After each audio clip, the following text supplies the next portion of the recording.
Hello, everybody, and welcome back to our second charity stream on Friends Who Roll Dice for the Friends Who Roll with Pride event. My name is Mara, and I am part of the Friends Who Roll Dice tech team. And today we're playing Van Wizards versus the Mageocracy. Um, First of all, we are raising money tonight for the Trevor Project. If you're not familiar with the Trevor Project, they are an organization that provides crisis intervention and suicide prevention services to young members of the LGBTQIA plus community. And everything's going to a good cause tonight. Quickly, I'm going to let y'all know that we have some incentives for this game tonight. Which you can see by putting exclamation point incentives in chat. We have for $10, you can give give the group a single use free aspect. For $15, you can give the group one free aspect, and for $20, you get a 30-second groove dance party. And here's a little teaser for all y'all. Where basically for 30 seconds we're going to play some groovy music and everyone's going to have a dance party. As for the other incentives, I'll let John go into the details a little more in just a minute on what that means mechanically. But before we get started, everybody, let's go around to say, hey, who you are super quick and who you're playing tonight. Let's start with our Vibes Master.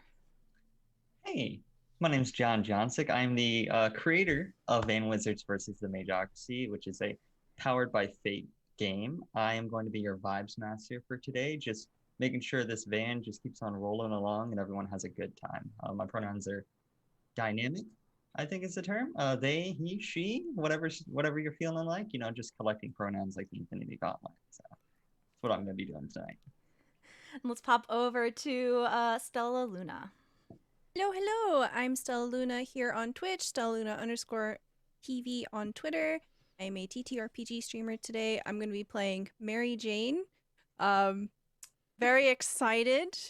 The concept that I came up with the character is small, angy ex-intern that was chewed up by the system. So it's going to be... Yes. You love to see it. Jenn. Hello. I am Jennifer. I am a freelance illustrator and artist. You can find me on Twitter at JenPeg. And today I will be playing Bloom, who is an art school dropout. And last but not least, we've got Sonny. Hello, everyone. My name is Sonny, Sonny Menz on most of my social. Today, I will be playing Alfie, and Alfie is an unshackled AI if you've played the Mass Effect game. So we'll see how they fit into this world. Thank you so much, our wonderful players. I'm gonna sit back, relax, run tech, and hand it over to you, Vibes Master. Thank you. I appreciate that. So going a little bit into the incentives, as we said earlier, the $10 incentive is a single-use free aspect. So that is basically a free +2 to the party that any party member can kind of use. And so if you see that they're in kind of a dire situation, or maybe it's just a silly one, you can throw that their way and help them a little bit along their journey. A $15 gives the group one free aspect. So that is aspects in a fate game and in Van Wizards are mechanical truths. So you can essentially dictate something that's happening in a scene. You could, introduce a giant creature. You could say that something's on fire. You could really kind of go wild with it. And that could be something that could hinder or help our party, and also something that they can interact with as well. And then obviously the 30-second groove dance party, which I don't really think I have to explain too much, but I'll let you know. I apologize for any dance moves I make because there's no rhythm here. There's just vibes and groovy times, but no rhythm whatsoever. So I think with that, I'll go a little bit into the vibe of Van Wizards. It's like I said, a fate game. So it's powered by Evil Hat Productions Fate. So we're going to be using fate dice or fudge dice, the kind of plus and minuses. And we're also going to be playing a lot with aspects. Van Wizards is a game about, I like to describe it as queer road trips with a dash of, you know, rebellion against the system. It's a beautiful mixture of all the things that make road trips beautiful, which is a crushing authoritative figure, and just vibes, just good hangout times. So with that, I think we can get into our opening crawl. For Van Wizards, I like to label sessions as kind of TV show episodes. So for this episode, it's called The Friends. The treasure is the friends we made along the way, because it always is.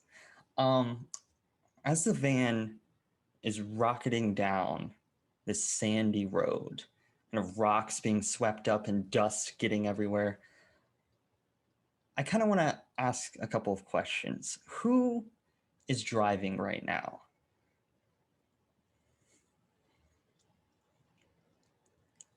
Definitely not it. Yep. It would likely be Alfie.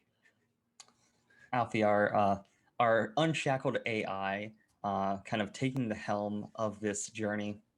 What's Alfie's go-to driving music? What does an unshackled AI like to listen to when they're driving the van? Well, normally, I do enjoy my trance and techno, but you see, my van comrades, they very much enjoy lo-fi hip-hop and I think a bit of K-pop. Wonderful. And as we are streaming the game and do not want to get DMCA'd, we will just imagine these wonderful vibes being portrayed throughout the van. I have a question for you, Stella, for Mary Jane, as it were. Who keeps the group on track? Who keeps them kind of on their road and on their kind of mission of where they're going when everything's kind of going haywire? Oh dear. Definitely not Mary Jane. Kind of getting the feeling it's also Alfie. Mary Jane's the type of person who definitely would have like 6 cups, doesn't wash a single one of them, and just has chaotic messes everywhere. Everything that touches just kind of like accumulates in a massive sort of mess. And Mary Jane's attention definitely flits between different things too. So, nope, not it. Perfect. Jennifer, what distracts you all and makes you go off course for about an hour or so? Literally everything we see on the side of the road. We have to make a pit stop at every landmark, everything. I love it. As like these kind of nice, chill, lo-fi vibes are going in the background as the camera kind of pans out as you all are stopped on the side of the road, looking at what looks to be like kind of a ramshackle shop, but dangling inside is just a bunch of seashells. Like it's completely covered with seashells, just of beautiful, different, vibrant colors. They even look like they're from different oceans. Like you can see like depth wise of like some of them are a little bit more kind of crusted and have crustaceans on them. Some of them have a little bit more ridges than others. There are some that even the ridges kind of spiral into designs like little stars and shapes, and it's a nice detour. But you are supposed to be going somewhere. You are on a journey somewhere, but it's kind of easy to forget. It's kind of easy to get taken off of track. And as you're kind of going along, you see in the kind of broken down radio of the van, little pixels start floating out, almost like this is going to be a deep cut, a weird reference, but I don't like the movie and I haven't seen it. But there's the Adam Sandler, Kevin James movie Pixels, where everything like has this like very like 3D dimensional kind of pixel shape and art to it. Probably didn't go over with anybody. Probably nobody. I didn't see it in theaters either, but I remember the trailers. But as these kind of 3-dimensional shapes begin swirling and opening up, there is like a hologram that appears. of not the most famous, but a really, really well-known hacker in the Van Wizard sphere. This is Pixel. And Pixel's kind of wild hair kind of goes to the side as they're looking at you. Hey, gang. I know we've got a lot going on. There's a lot to see, but there's something going on at the beach. I don't know what's happening, but the Mageocracy is diving somewhere. They're looking for something. I'm not quite sure what it is. I've been running calculations, but I know there's some sort of magical disturbance or resource. And, well, if I'm honest, I don't want their grubby little paws on it. So we could skedaddle. That message kind of apparates out of the air. Alfie, give me a quick overview of your aspects. So Alfie, his aspects are, do you want the deep thoughts and all that stuff, or just the aspects? We'll go for the deep thoughts and that stuff as well.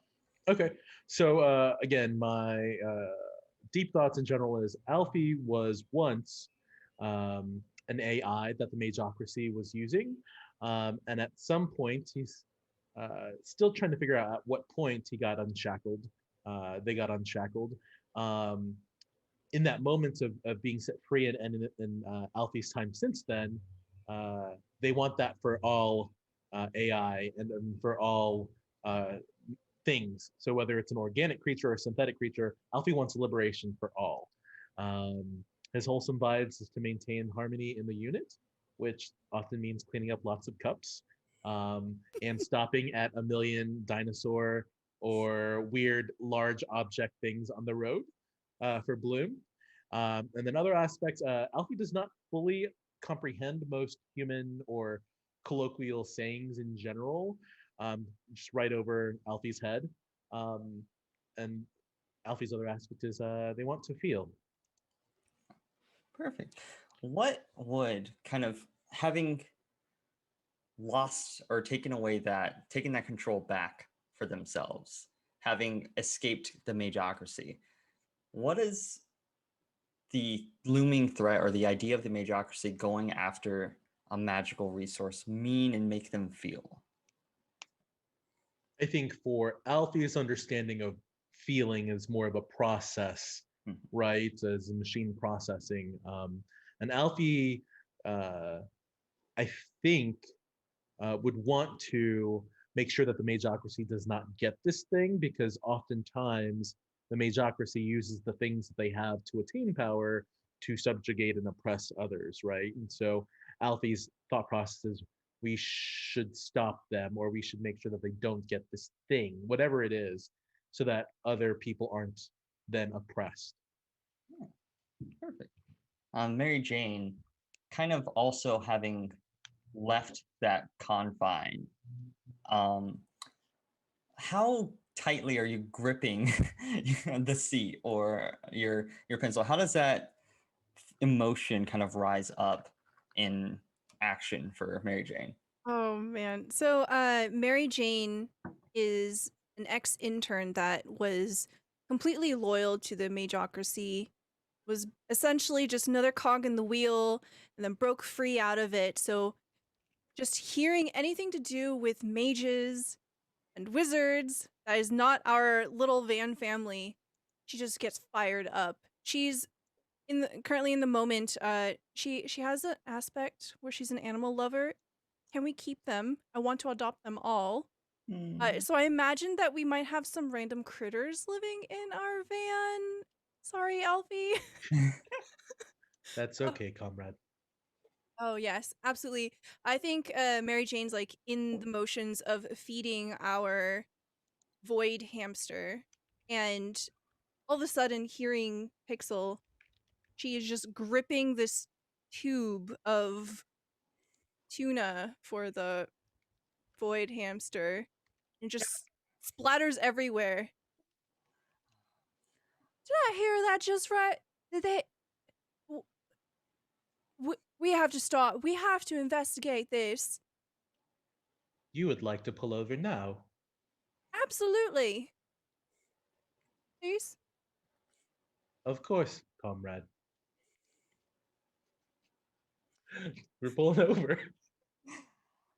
Alfie, as you pull over, Jen, what was your character in the middle of drawing, or what kind of activity were you in the middle of that this kind of change of direction maybe interrupted? I was actually in the middle of determining which of the mugs was my paint water and which of the mugs were um, Mary Jane's coffee. And I was holding two of them when we took a turn, and everything spilled everywhere. Oh no. Oh dear. That's Again. that's a new aspect. Messes in the van. It's just a disaster in there, especially with the kind of sudden turn of everything. This is why I always wear aprons. I'm very sorry. I will make sure our turns are slower.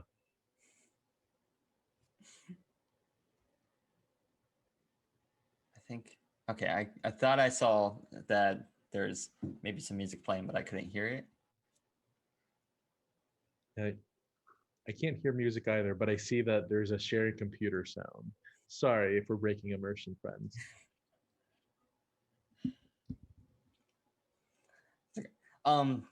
So as the camera kind of pans out, Okay. no music. Okay, yeah. Oh. The Mageocracy is hacking in onto this feed, and they're just really messing with everything. But as the camera kind of pans out, and we see the van kind of going off of the main road and kind of taking a little bit of a bumpier slide, this is a fun section to ask, what does this van look like as it bounces through kind of the hills and rocks of the sandy beaches? There's absolutely a minotaur painted on the side of it. The minotaur is wearing a crop top that is tie-dye rainbow and has the same suspiciously bushy black hair that Mary Jane has. I feel like the type of van we're driving is like one that we had, like a rundown Mageocracy van that we had like stolen from their premises and like hacked into with Alfie.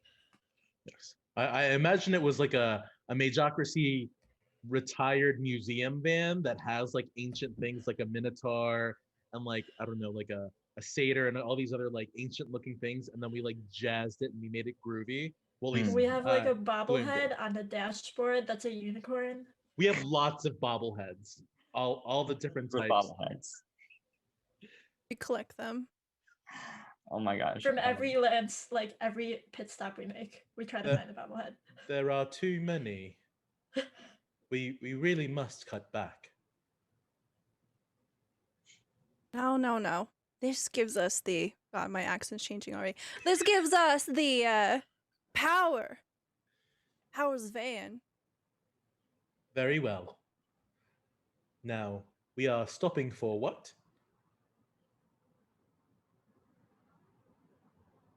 Let's head over to the shack and investigate. Very well. And do you guys want to check out that kind of seashell shack that was kind of on the side of the road? And kind of as you all pull over, you can see a little bit off in the distance there are some camps and tents set up. They don't look like beachgoers though. There is a possibility that it could be something a little bit more sinister out that way, over kind of by the waters. It seems they've set up like a little perimeter by kind of where the beach kind of meets the sand. About like, if we're saying it mechanically, it's probably like 3 zones away. But they haven't like quarantined off the whole beach. It seems like they've only were able to kind of section off part of it. This seems to be where they're doing the most of their diving.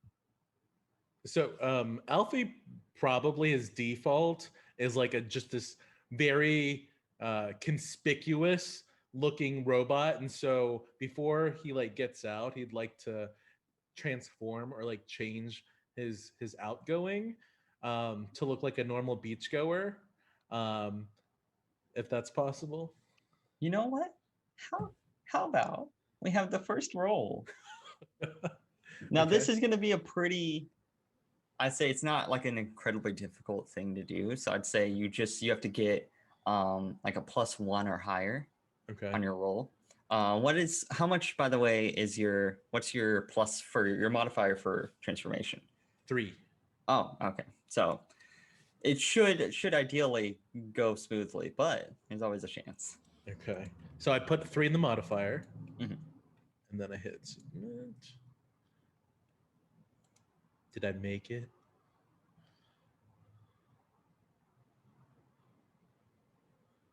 Was it the 3? Sorry, I wasn't looking at the screen. Yes. Did you end on a 3?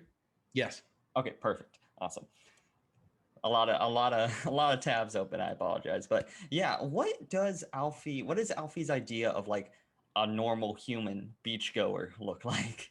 So it's kind of a hodgepodge. Mhm. Like I assume he's probably wearing like a scuba diver, like surfer skin suit, but then on top of that there's like a flotation tube that's also around his waist, and he has a large beach umbrella, or an umbrella, and then a beach towel over his neck, and then he also has like a big like sun hat and just a glob of sunscreen just like smattered over his face, and he's very proud. He's like, "I'll be ready to go." Oh, Alfie, you look so fantastic. Thank you, Van Comrade. Love it. So as you all begin walking over towards this seashell stand, it looks pretty small from the outside. It doesn't look like more than one person could probably fit in there. Do you kind of walk up to investigate more, or are you kind of keeping a distance? I am very excited about the seashells, so I go straight for the doors. Okay. So you're gonna go swing open the doors. I mean, it's really kind of breathtaking. The walls themselves are inline. Oh! Is this a Dance dance party? party. Dance Is party. this already happening? That's what I Thank got. you. Hey, thank you, individual. Do the robot. My move is just Adam West from the 66 Batman series. Shoulder dance. It's Oh, 30 okay. seconds. Thank you. Thank you. We appreciate you. Good groovy vibes to you. But yeah, so the inside, like the inlay of the walling of this sea is all different types of like seashells. So like it looks like the entire room. It's almost like you're inside like a big shell, which is complete like a beautiful kind of rainbow of different colors and sizes and shapes. It's like you're being hugged by seashells. Very heartwarming. As you all are kind of investigating this shop, though, the ground beneath you begins to shake and begins to rise up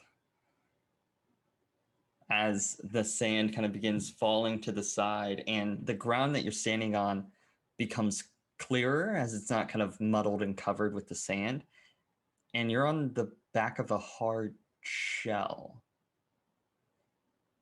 As this creature kind of rises up, the shell you're almost on kind of like a slope. So think of like you guys are right around the tip, and the seashell stand is like the tip of this kind of triangular slope, and the car is. Quick question: is the parking brake on this vehicle? Alfie? You know, I would like to game the game, but honestly, if we were on flat land, I'm assuming Alfie did not put it on. So as the van begins slowly sliding down, there are, if you look out to the sides, you can see what looks to be like kind of fleshy, like legs. as this creature rises up, and there are two claws of red, kind of like leathery claws. As I'm going to introduce a little challenge to you all. So challenges are fun ways for the party to be brought with the situation and to use their skills in magic to figure out a solution around it. So the challenge is you're on top of a giant hermit crab, a gargantuan hermit crab that for some reason has a seashell stand on as like, you're not sure if it was maybe like a bait or if it's just like a part of this creature. It's hard to tell. And your van is about to slide off the side of this hermit crab. The How shack like affixed to it? Do we see the shack like falling over? It's yeah, like so it seems perfectly the shack balanced. is like, yeah, it's like magically hanging on and seems to be like part of this shell.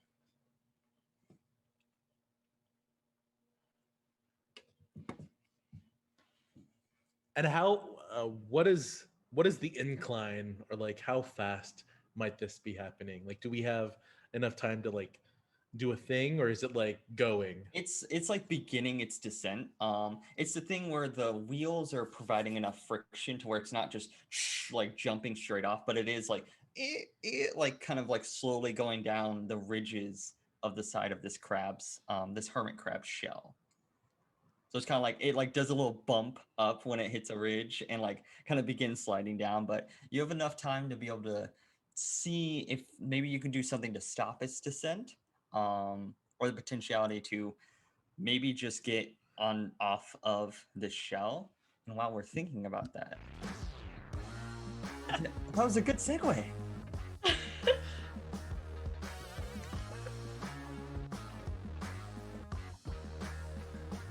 This music is amazing. I It's love really this music.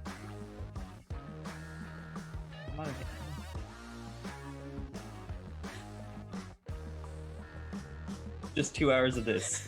Just all day long. Yup. This is a little too sexy for me though, y'all. I don't know. You know, that's what they say about the vans. It's just what it brings out. So I have an idea. Yes. I always wear aprons, and aprons are typically fashioned with a string to tie it. I'm wondering if I could transform my apron into a rope. Yes, 1,000%. I think that's a great kind of use of, trying to create that and magically use that. So let's roll for transformation. I'd say that's a pretty simple, and you're already using material that you already have. So I'd say that's probably just like a +1 to get over. So you'd roll that and then add whatever your modifier. A 2. Look at that. So how does Bloom's magic manifest itself when you are kind of using it to change one thing to another? Okay, so it's very magical schoolgirl transformation. And you just see like shimmers and like watercolory, like flowy, airy vibes as it's like becoming a different thing. I love it.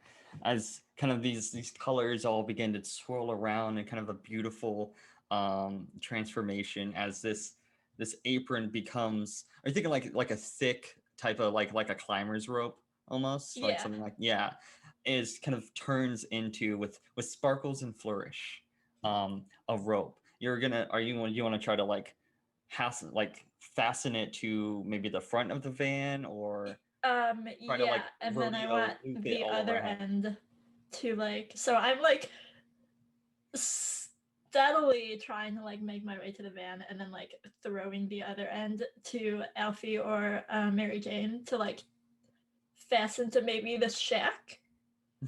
Okay, yeah, definitely. Yeah, does Alfie assist with that?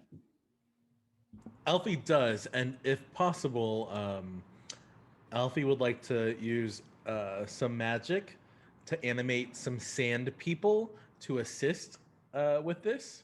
Yes, I love this. Yeah, you could definitely use, especially because the top of this crab was covered in sand, and as the sand sliding down, you could definitely like use it to craft these, sand creatures or golems or whatever you want to call them. Let's say that's still pretty, I'd say that's still like a +2. What's your modifier to transform? Oh yeah, you have like a +3, right? Mm-hmm. All right, so there's a chance this could go wonky. A 5. 5. Woo! Yeah, so you actually succeeded with some style, with some groove. So when you get like 3 over the target, you have like an ultra success. Like it's kind of like a critical success. So I'd say that you can create as many of these creatures as you want. And you could actually, with that success, stop the current movement of the van. So you could kind of, you want them like maybe in the front or in the back, kind of holding it and pushing it back up. That works. Yeah, yeah. And what do these sand individuals look like? Are they all just like copies of Alfie's current like beach guy? Like, No, so I'm trying to think of, there was like a movie, I think it was like some beach movie. Is it teenage beach movie? Something stupid from like Disney Channel. Anyways, yeah, I think that's what it was called. 1 or 2. One of them. It's basically the cast of that, and they all have been animated in sand people. Just and they just a bunch of Ross Lynches. Yeah. Yeah. They were dancing. They like emerged as dancing sand people, but they're like, oh, I guess we have to go do this rope thing. They're like still dancing as they're doing it. Awesome. Yes. Oh my gosh. Mary Jane, you're on top of a giant crab. Yeah, I think so as like Bloom throws the rope, it's like coincidentally the same moment that Mary Jane kind of like hunkers down, so you see the rope just go right over her to Alfie, and she puts her hands on the shell of the hermit crab, and she's like, "Oh my heavens, can we adopt him?"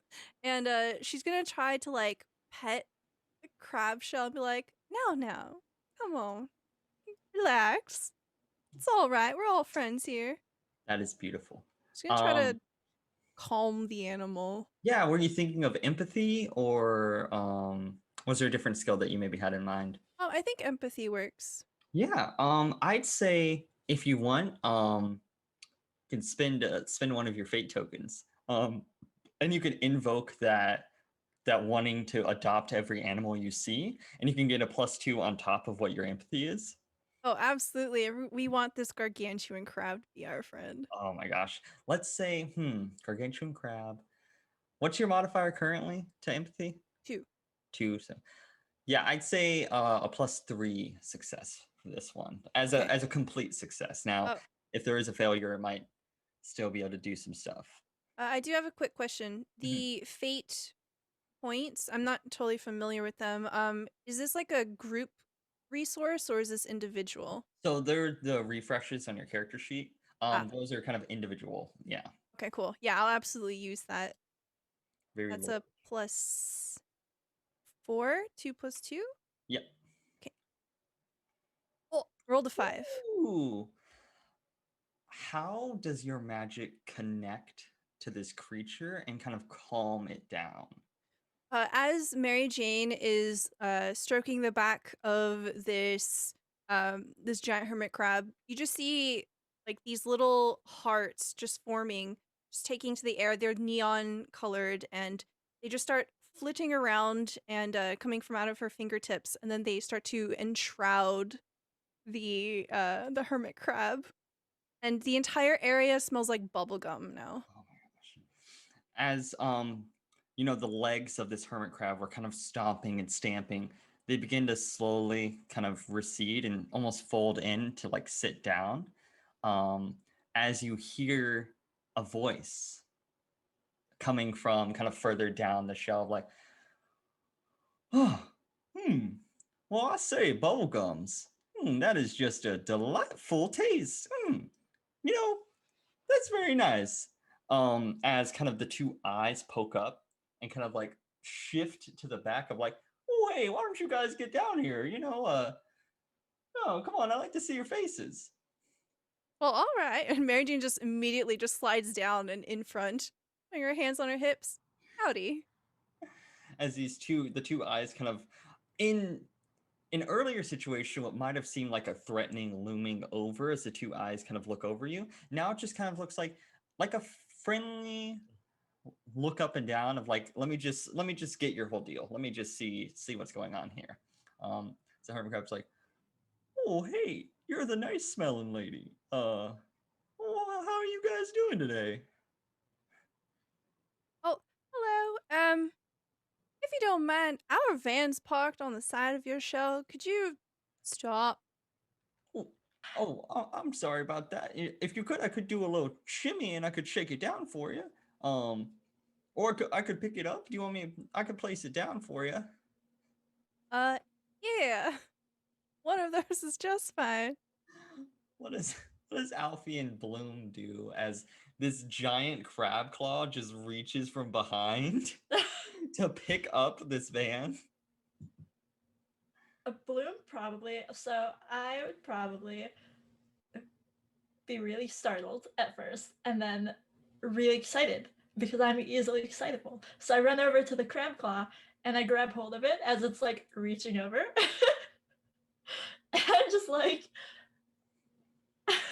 wrapped around it. Perfect. Alfie probably would have jettisoned himself off and like superhero slash like robot landed like all very heavy on the sand right next to Mary Jane and turns to her and goes, then, comrade, is this a red lobster? Well, I suppose they might be a distant cousin. I don't really know. Why don't you introduce yourself? Hi, I'm Mary Jane. This is Alfie. Hey, and as kind of putting down, looks like holds you still in the air. Bloom is just like, oh, Mary Jane, Alfie, and what's your name? Hello, I'm Bloom. And I like look at one of my hands and I'm like, Alfie, do crabs count as shellfish? Oh dear. Yes. Please desist from inserting the crustacean in your mouth, Miss Bloom. Words I did not think I was going to hear today. You said insert the crustacean into my mouth. Refrain, please. Abort. I've already like Abort. stuck my tongue out. Oh no. Honestly, there's not a role for this. It just happens. It just I could have given you a compel, which is when I would offer you a fate point to do so I would say like I compel your shellfish aspect to be like, okay, you're going to get an allergic reaction now. And you can kind of say, oh no, like I'm not doing that. Or you could take the fate point and do it. I think I'm just gonna give you the fate point anyway. Works perfectly. So you can kind of up your refresh by 1. But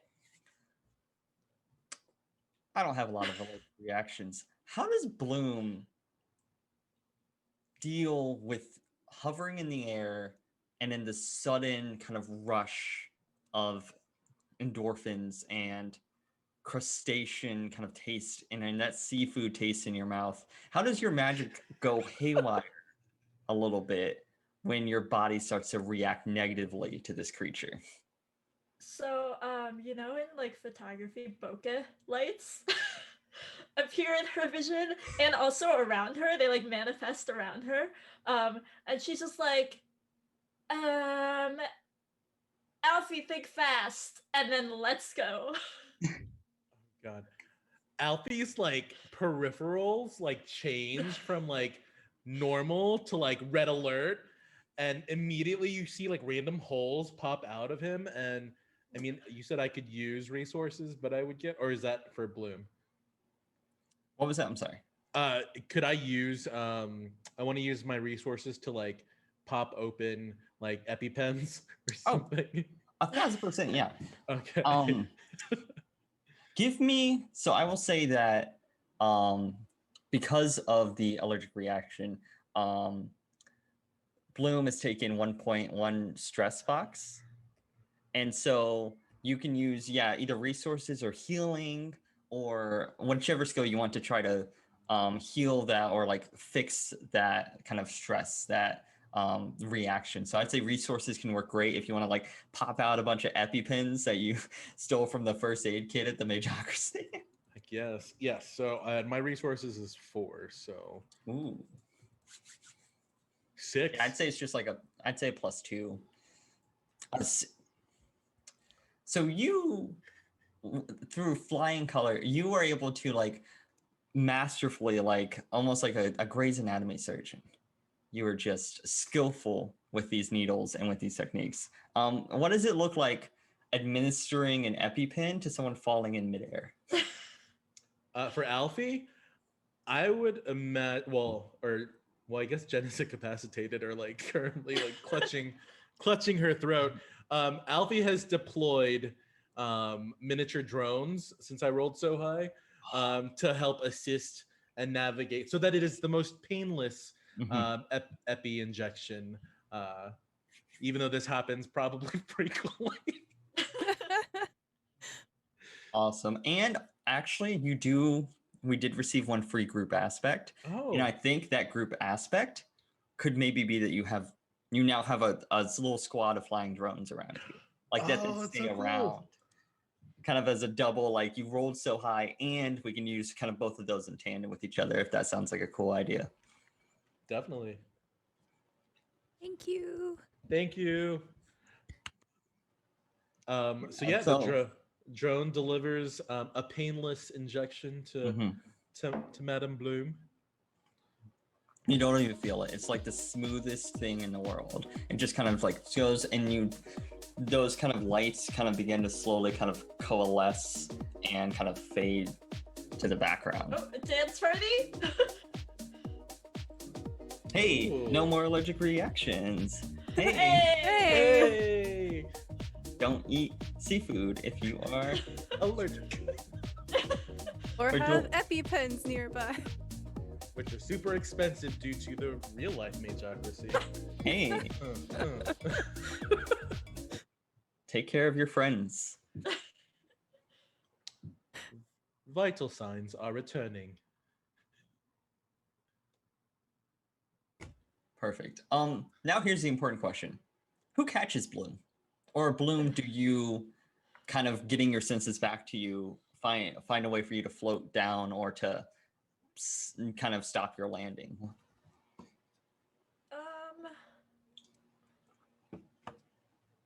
Does Bloom fall from heights often? Potentially. If this is something that's normal, then maybe Mary Jane anticipates this. Oh yeah. Mary Jane will like run over and try to catch you. Say, do you want to? How do you?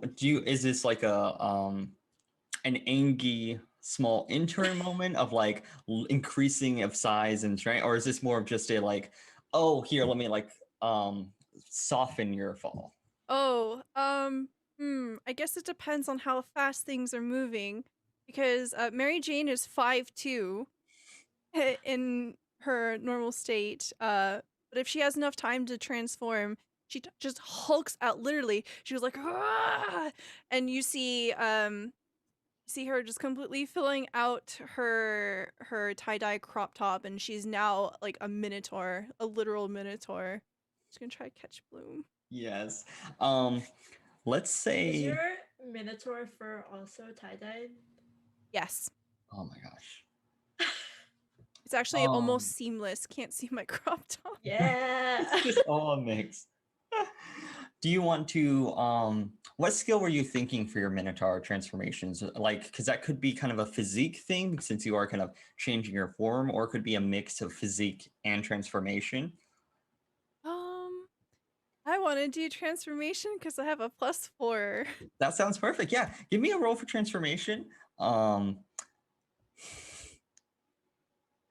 Sorry, I was just reading a side note from our wonderful tech operator. So yeah, let's say plus. This is something you do very often, so probably like a +2 to make sure that you're able to do it, transform in enough time to kind of catch them falling. That's a +6. Sorry, 6. This is like landing Dang. in like the softest. Like for some reason, muscles are just like like beautiful, like feathery clouds. Like I'm very fluffy. yeah, Have like I'm like a plushie. I just have this like plush fur that's tie-dye. That smells of bubblegum. That smells of bubblegum. And I'm just like, oh, good catch. Again. So that's 3 for you and 2 for Alfie. Because Bloom has been keeping score of who's caught her. I love it.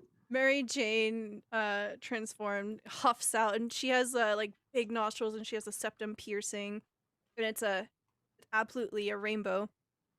She says, "You want me to throw you back up?" Oh my gosh. Mary Jane will just throw you back up towards the or Is it just like super high? back up to the shell of the creature. As Bloom, as you're kind of tossed into the air, as the camera kind of slow motion pans around you, kind of floating almost gracefully down. What song plays in Bloom's head as the world kind of just slows down for a moment of just bliss? So weirdly, as you said that, the first song that came to my mind was "Take on Me." Take on me. Perfect. I love it. This is don't sue us. We were just saying the words. So it's fine. We're not playing the song. We're not playing the song. Don't DMCA us. Yeah. As you kind of land back down, the giant hermit crab and looks at you and was like, "Oh well, you all don't look like those other folks that came over here. They were running around and putting stumping sticks everywhere, and well, I had to go into hiding for a little bit because they had these little things, and they did little lasers, and oh, it just didn't look very nice."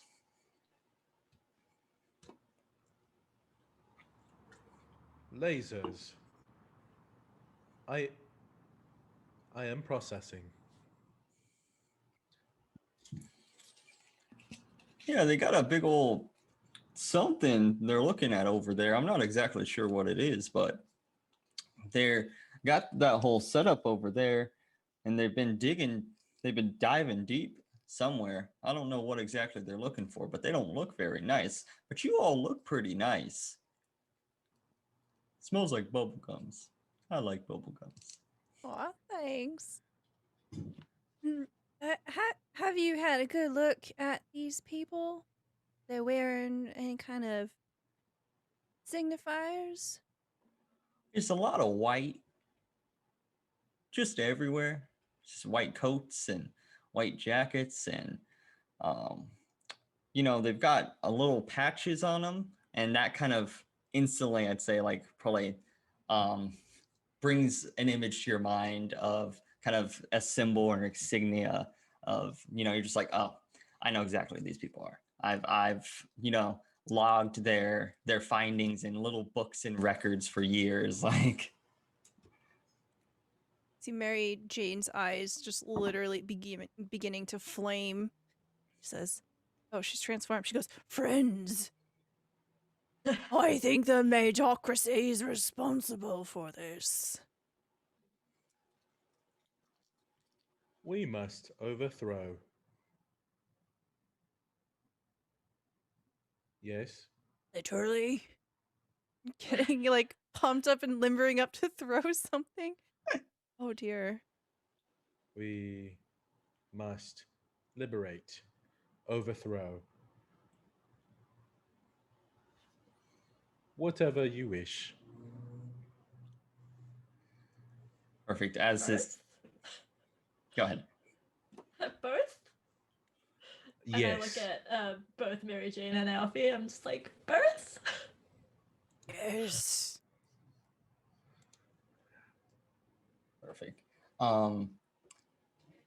So we have a new kind of challenge to work with.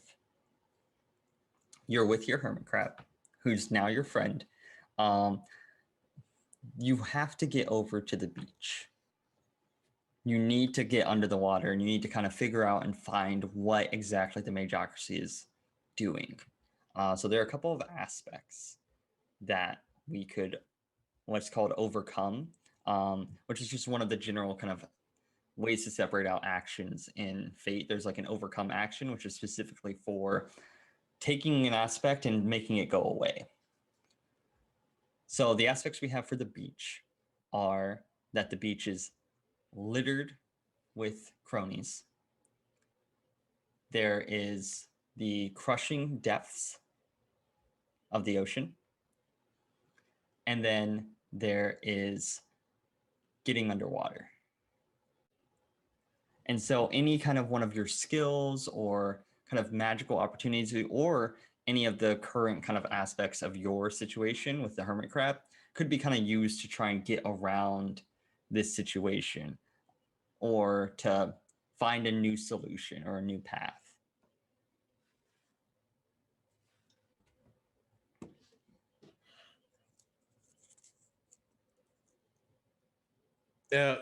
Clarification question. Yeah. Could my sand people still be alive, and two, be dispatched as a distraction of the cronies on the beach? I'd say we did get a rather large donation earlier that gave us 10 free aspects, I think, for the group to use. So, yeah, I think definitely that could happen. I would like them to like mob them, but like it's like a dance, like flash. What are they called? Yeah, flash mob. It's a flash mob of sand people, like running up to these folks. It's a flash mob of Rossledge sand people. It's a bunch of Rossledges. Oh my gosh! And they smell of bubblegum and look of glitter. Yeah. I love it. 100%.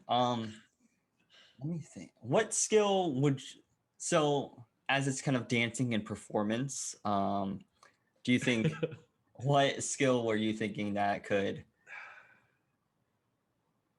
Let's see, things that so maybe I could also use resources to like pull out like I don't know, Hollywood set prop items. So like they would also have beach items and all that other stuff. And Yeah. I don't know. Does anyone else?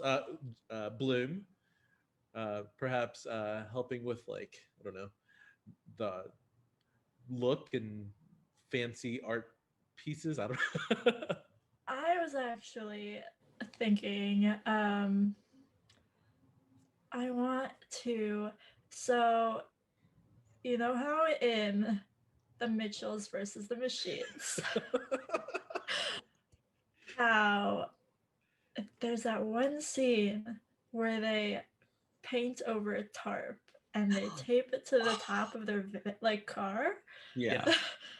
I'm wanting to like sort of camouflage our van while that's all happening, so we can like get by. Yeah. Do you want to let's say we can use resources for Alfie's, as in like you're using the resources of the sand people, but then also, maybe magically creating like boom boxes or whatever, like items for them to use. Bloom, were you thinking maybe like illusion or? Yeah. Oh, yeah, I like that. Perfect. Mary Jane. I think Mary Jane wants to try to blend in and get a closer look to what they're doing on the beach. One of my stunts that I've made is called I used to be on honor roll. So I added a +3, I don't know if that's too much, to investigate when manipulating, studying, or utilizing Mageocracy devices or protocol. I think that's a perfect amount. Awesome. So I think all of this stuff can kind of work in tandem to create kind of a wild and goofy little bit of a scenario. So I would assume it would probably start off with Alfie's sand people. I like to imagine that they've like sunk into the sand and then like and then just pop up kind of in the middle of just with like music and like dance moves, just kind of in the center of this essentially like a government run like laboratory like scenario. So if you want to roll me, we'll do resources and then I'm trying to think because it's just a free, was it a free aspect or is it a free info? A single free single use free aspect. So yeah, you can just add a +2 to that roll. Good robo individual.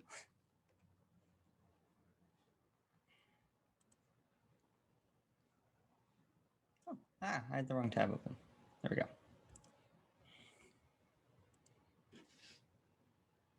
You say rowboat? Sorry. Like robo individual. Okay. I'm trying to be respectful of Alfie's. That's fair. That's fair. Yeah, I'm just imagining them like, because Alfie believes in autonomy, like Alfie's created these sand people and wants them to live their best lives. So like after he's kind of unleashed them on these folks, that they're allowed to do whatever they want after the dance party's over. Hopefully it's not evil. The same people will live a life of autonomy, however happiness finds fit for them. But yeah, do you want to roll plus your resource and then with that +2 as well? Yeah. I'd say to distract a bunch of Mageocracy goons, that'd probably be like a +4 Okay. to like fully be able to distract them to make sure that nothing you can kind of easily pass their way. So it's my resources +2 Mm-hmm. on the model. Okay, so 6. I already started a 6, so 8. These are juicy tonight. You're rolling excellent. So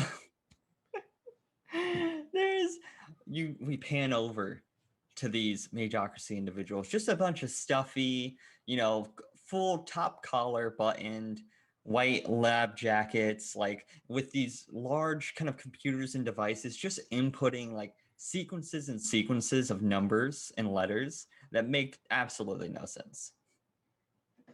Oh god. I will give the reins to you if you want to describe how your sand people dance and disrupt their work. Yeah, so I would say a lot of them are just full on like grinding, but like not all of them are grinding. Some of them are like pulling out like Zumba moves and just other random things, just anything that Alfie has like database cataloged in his database of like dance. And so they're doing all different things. It's like Lord of the Dance over here. People are doing dance moves from Hamilton and all the like just everything. Broadway, ballet. It is sand dance chaos. Sand dance chaos is a hashtag. The worm. The worm, yes. The Running Man, the robot, even though it's a little insensitive. Oh, perfect. So in this sand dance chaos, how does Bloom and Mary Jane kind of work together to get Mary Jane over to those readings and to those items to kind of get a sense of what's happening? I think Mary Jane is going to be frantically grabbing cups and taste testing them to see which ones are coffee. She dumps the coffee and she hands you the paint. You've got this. Oh, I'm so excited. So I'm imagining one of us, well, probably because Alfie's doing that, Mary Jane, I would ask to get into the driver's seat so we can like maneuver it. I'm like going behind it as I'm creating this illusion. Oh yeah. Perfect. I'd say so roll your illusion. I'd say you just have to beat like a +2.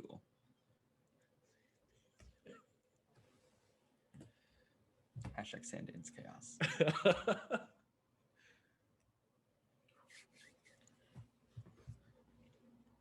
Oh wait, no, don't roll a D. Ignore my D8. Silly rolled a 3. Perfect. So you were able to kind of expertly. Are you trying to kind of like model as if pulling up Mitchell's versus Machines like sand on top of it to make it look like it's just part of the ground, or is this more of a? So you know how there are like those like painters who will paint themselves to look like the background and they like blend into the background. Right. I'm like doing that, so it's constantly changing with the background. That's so cool. Oh my god, I love that. And so as you're kind of doing this, Mary Jane kind of in the driver's seat, kind of focused, and you're seeing that all these kind of Mageocracy people kind of running around as there's these just dancing sand people grinding up on them and doing the I don't know for some reason I could not think of a single dance move. My brain just stopped working. I was like, the wiggle? That's not a there's Wait, the wobble. the wobble. That's where my brain was going. Yeah, wobble. Mm-hmm. Yep. The wiggle. The wiggle. I mean, the Wiggles are very popular. That's true. The group. Yeah.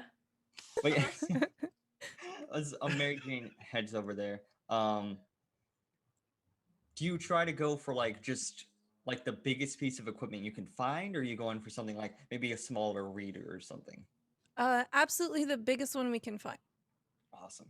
So you're able to kind of pull up and almost like it's almost one of those optical illusions where if you look at it from in front, it looks exactly like the background and everything. But if you look at it from the side, you can see like the van and everything as you kind of like Yep. pop out and rush over. Give me that roll using your stunt. Okay. So that's gonna be a What skill did you say you were gonna use? so I'm gonna use investigate. I have a +1, and then I used to be on honor roll. It gives me +3. Perfect. So we'll get that +4 in there. Okay. And then, I mean, if you want to add a +2, we've got a bunch of, we've got a bunch of aspects. And Yeah, let's toss do on there. it. Let's do it. I'm gonna use a fate point. This is important. We need to know what's going on. I rolled a 7. 7. So you were able to almost comically, like fingers are just tapping at a rate that the human eye just can't perceive, as all these numbers and information are going through and going by. You are able to find like coordinates that showcase a specific point deep within the water, and there's kind of a gauge that shows like a magical rating system. You remember this from your time in the Mageocracy, that the Mageocracy loves cataloging. That's how words work.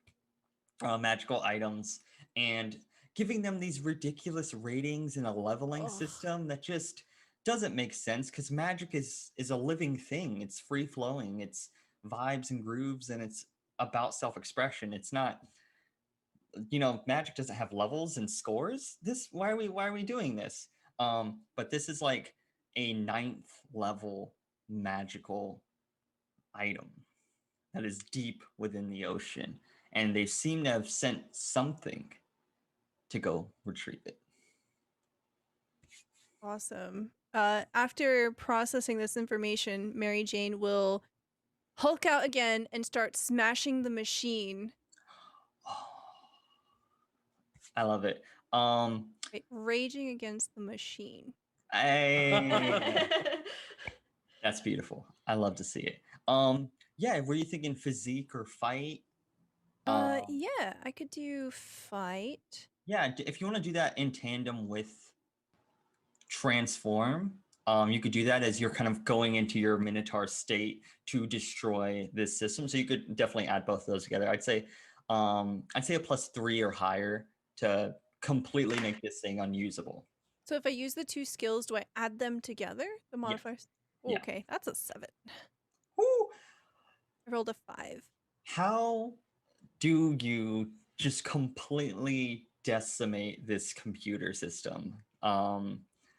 Is it kind of like a large, like, do you just completely smash everything, or is it more a little, little finer? Oh, there's nothing subtle, no finesse when it comes to Mary Jane. She yanks the machine out. She starts windmilling around and smashing everything as much as she can with yep, exactly. With the device that she ripped up. And then she doesn't want to litter. She does not throw it into the ocean. Never mind. Alfie can dispatch drones to like put them in recycling, or we can. It's Perfect. our drones. Yeah. It's communal The drones. band's drones. She starts breaking the components down so it's a little easier to recycle. Awesome. We stand a environmentally friendly resistance group. Awesome. So you kind of have the field to yourselves, or I should say the beach to yourselves at this moment.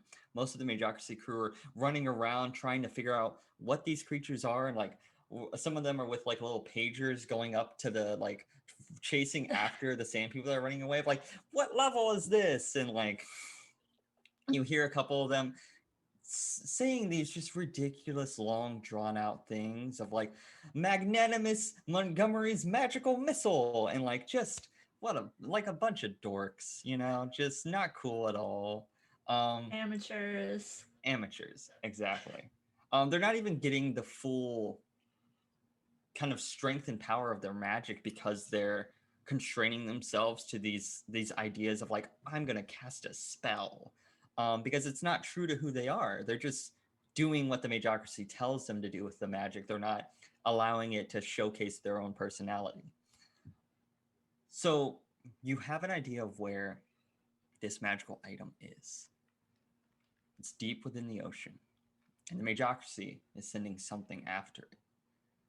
How are you all going to traverse the ocean?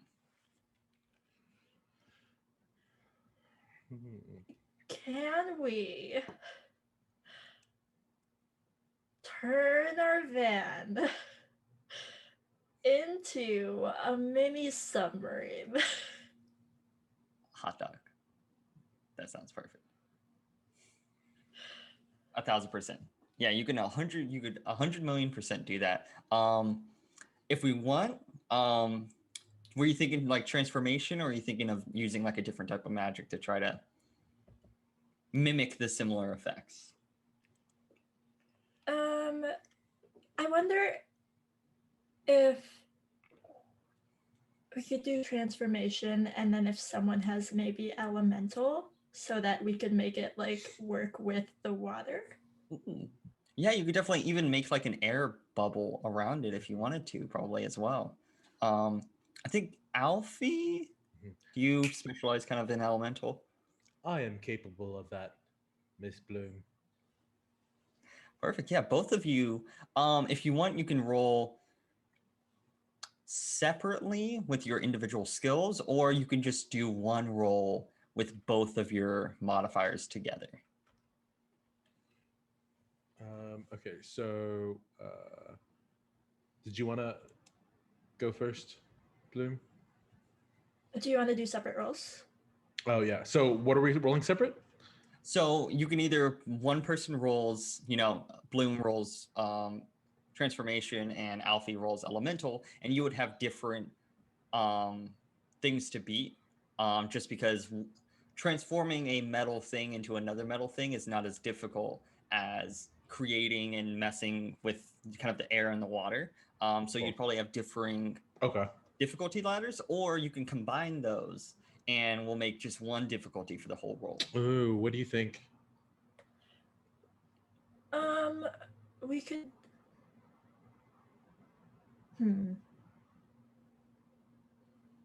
Mary Jane. Oh, are we going for the three for skill check? Oh yeah, Mary Jane. Spice it up. All right. You've got air. You've got an idea for travel. We need propulsion. I'm very good at making things move. Oh, I'll use my transformation magic to turn myself into a shark. Okay. This is exciting. This is fun.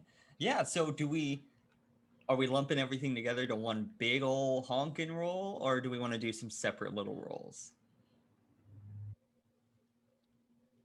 What if we lumped it together and you rolled for us? I could 1000% do that. What's everyone's modifiers? 4, 3. 3. Two for elemental. Okay, 4, 3, 2. So 4, 5, 6, 7, 8, 9. So for all of these actions together, let me just take a look at my difficulty ladder, and just so I can get an idea of what we're looking at. By the way, if you like what you're seeing, it's a fun game that you can check out. John made this game. Yeah. Really fun. Where did the ladder of difficulty go? I had like a really cool table of contents. But yeah, I'm gonna say with all of those, you probably have to fully get everything that you want. A +6 or higher. So with a 9 modifier. Does that sound good for everybody? Yes. Submit. Wow, that was a really good roll. We did it! 9. A 9. Da-da-da-da, or whatever sound. All right, so I say we go kind of. I'm curious, as this was kind of a group effort, how do your magics kind of coalesce and work together? And what does that kind of look like from, like Alfie is like being more robotic and Bloom kind of being more of like an artistic, and Mary Jane's kind of coming from a primal place. How do those three kind of mesh together to create like a symphony? So I know Alfie's magic looks kind of, if you've ever seen like Static Shock, like you visible like lightning electric lines that are like yellow or white. That's what his magic, and so that's kind of what imbues the air bubble that engulfs the van to give us the pocket of air. So I'm imagining that we have experience with like doing magic together. Oh yeah. So when my magic mixes with Mary Jane's, because I know Mary Jane loves coffee, so because we're going in the water, it becomes like smoky, like wisps, like pouring like latte art. Oh yeah. It's like that. It takes that sort of a shape. I love it. Is Mary Jane's shark form, does it have any Minotaur features at all? Or is that just the general vibe for everything? So the shark form is actually going to be like kind of like a mermaid, but the top half is Minotaur and the bottom half is shark. Oh my gosh. We have a van marine sub van. The submarine van. Well, I'll just say both words. We don't need to combine them. With this pocket kind of full of air. And are you kind of on top or kind of pushing behind, or kind of like, where's Mary Jane kind of best utilize her skills to make this van go? I think just to make it super chaotic, she's literally just grabbing the bottom of the van and just kind of pushing us that way. So we're kind of like, let it tilt, just advancing through the ocean like this. Perfect. I'd love to see it. As you all begin your descent deep into the ocean, what song comes to mind as you begin exploring the dark, cold waters?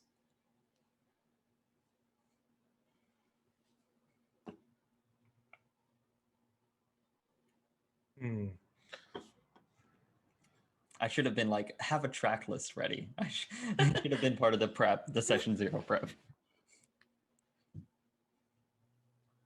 Doesn't help that I listen to mostly instrumental stuff, so I don't have I mean, an any instrumental would be pretty boom cool. boom, just Yeah, like right? Mhm. heavy metal, just Yeah. Yeah, well, Yellow Guitar Submarine is solo. the go-to answer, it seems, for the chat. Yellow Submarine. Oh my gosh. And I think we're a couple minutes early, but I think that's probably a pretty good point for us to maybe transition into our break.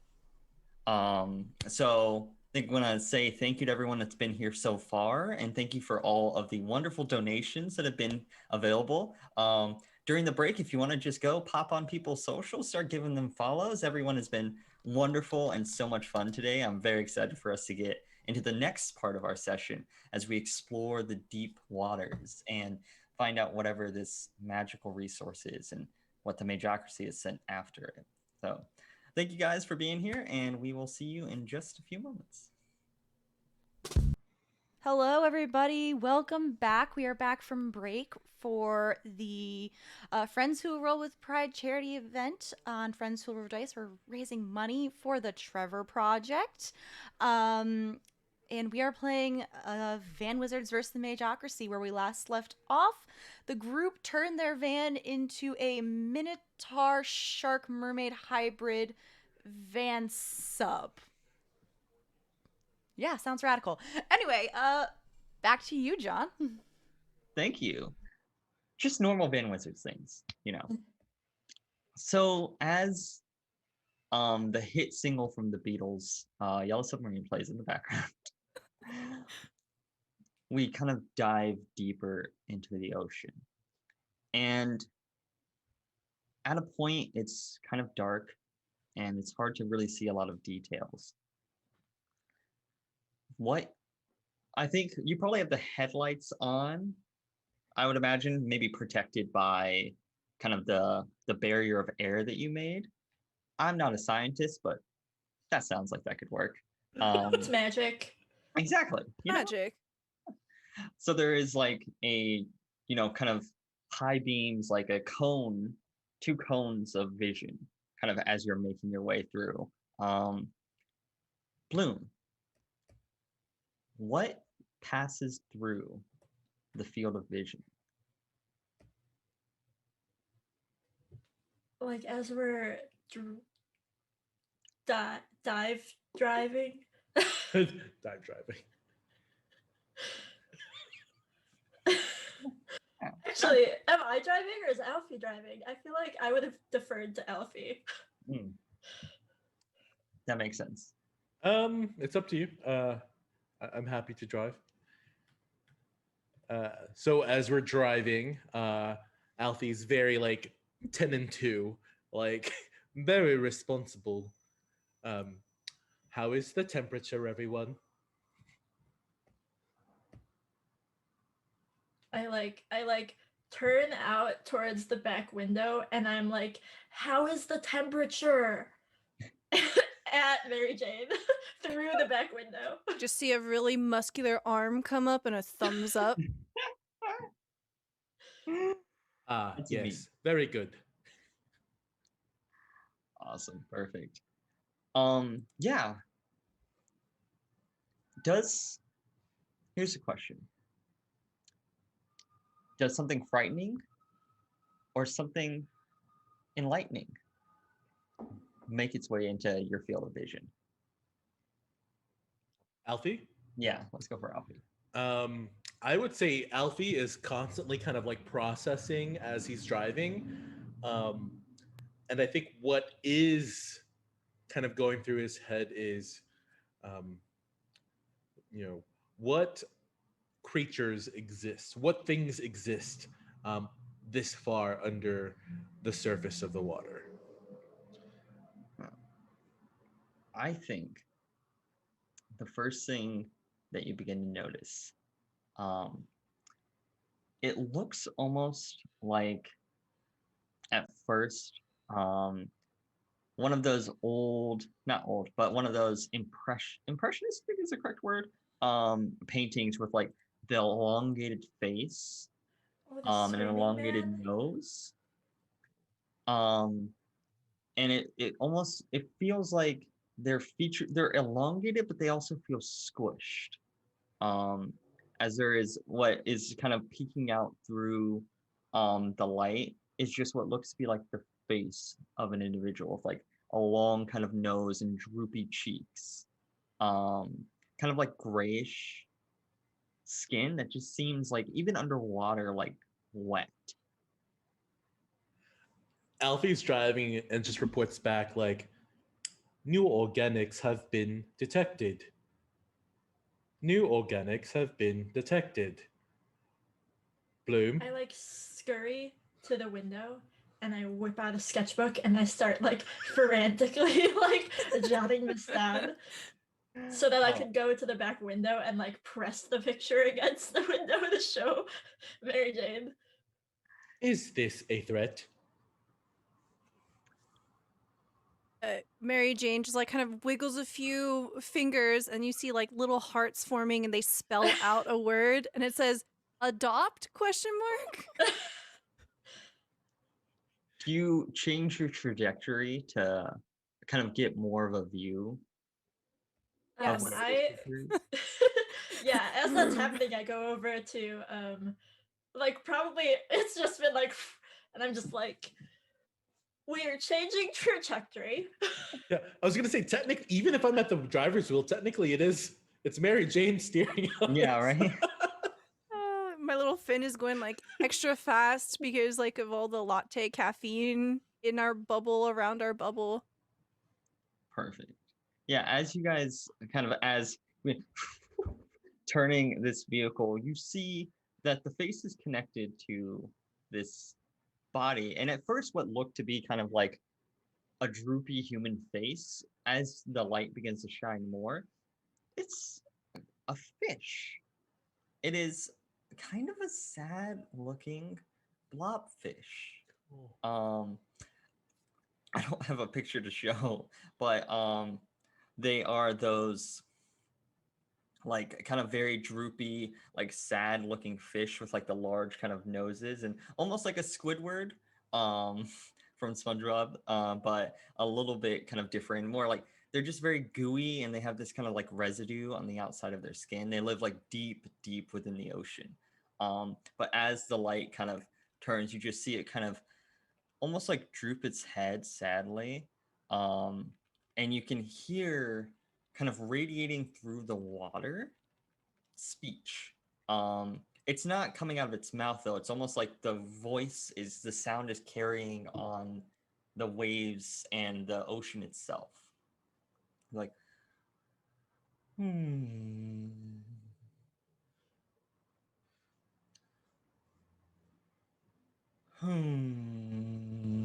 It's like this hum of just kind of like ennui.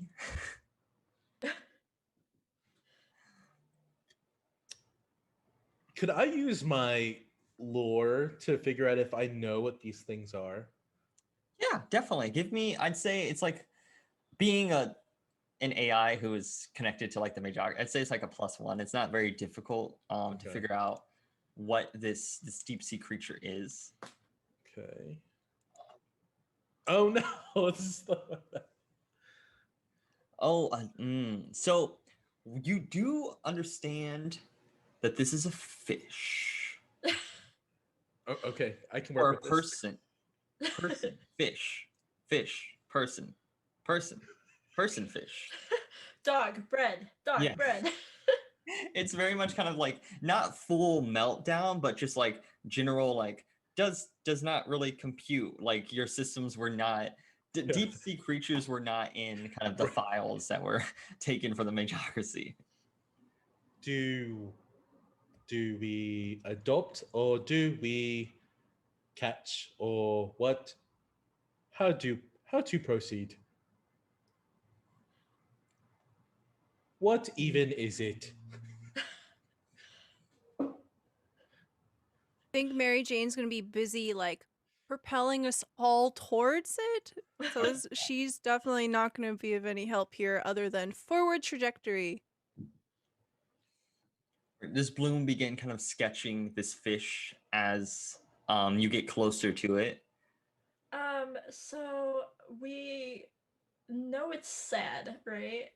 Yeah, you can feel that. It's not just that you hear it moaning or droning, but you can, as the waves kind of crack, like the waves of sound, you get this sinking feeling in your chest and your heart of just blasé.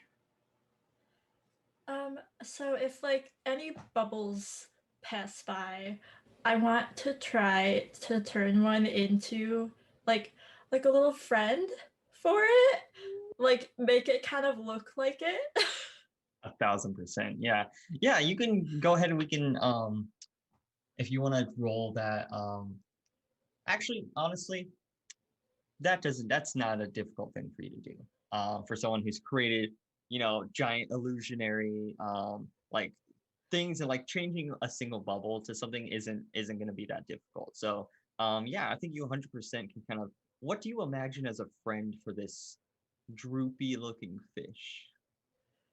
I'm imagining like because like I feel like maybe it's sad because it's like lonely. So I make it a little friend that looks like it. And an important question. Thank you for reminding me in L chat. Um, the giant hermit crab. It's your friend.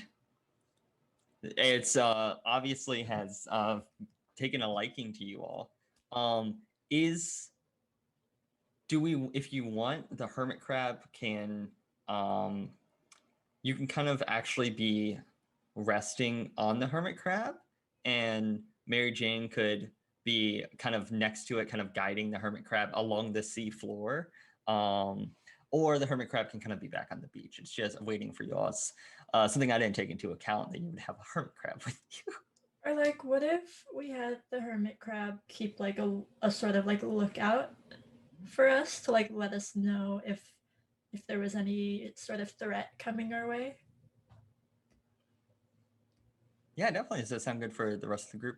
Sounds like a good idea. Emotional support, blah. It's animal central here. It's the animal kingdom here with the Van Wizards. So as you create this emotional support blob fish, bubble blob fish to head over, Yep. you see as the fish kind of looks over, and at first is a little confused, and you get that kind of feeling again as a kind of goes out, and you feel the confusion of this fish and the sadness. But as your bubble creation begins moving closer to it, you're like as you can feel in your hearts. And who has a +2 or higher in empathy?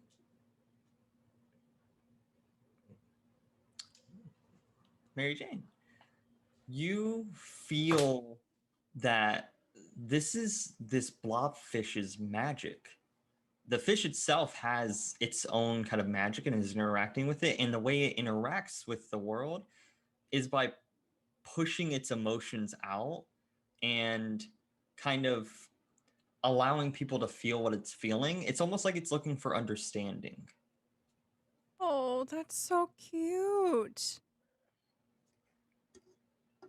As you all, I think at this point, have kind of gotten like right up towards this fish. If you want, it's like by kind of the driver's or the passenger side window, kind of looking at this other fish and kind of like almost doing like a little like droopy like cheek nuzzle next to it. So you kind of like. I think the back of our van definitely has like a doggy door built into it, like a magical doggy door, and Mary Jane will revert back to her normal form and just kind of slip inside. And she's gonna be like, "Well, ain't that adorable?"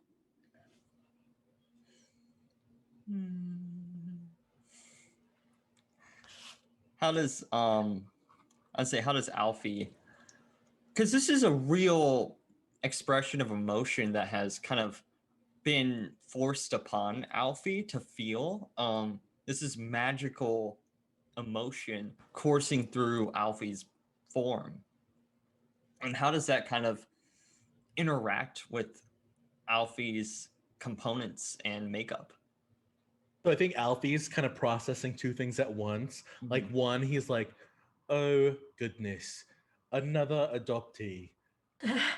Fortunately, we have lots of space in the magic van." But then he's also kind of having these like feelings of magical serotonin start like hitting him, and he's like, "What is this feeling? Is this feeling? Do I feel?"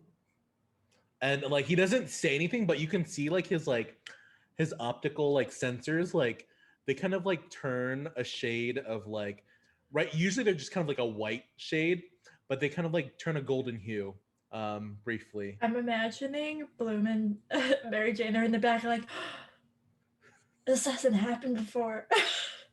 Yeah, I think like we're kind of like speechless, just kind of wide eyed and just watching. And then Yeah, we're just like, Alfie quickly goes, "I'm sorry, I had a brief protocol breach." And he like subtly like wipes away. "There is grease in my eye." Not grease. Oh, I love it. The blobfish is kind of begins circling the exterior of the van, almost like they're in kind of a harmony together, moving around.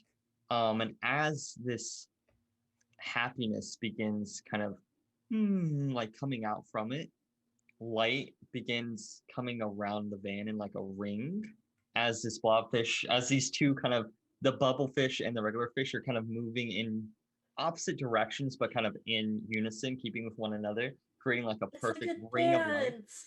Yeah. Oh, so cute.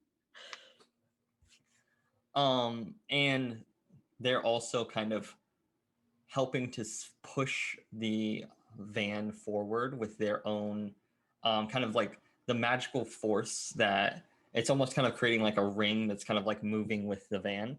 Um, yeah, Do we know if we're close to the coordinates? Is there a possibility that this is related to what the Mageocracy is looking at?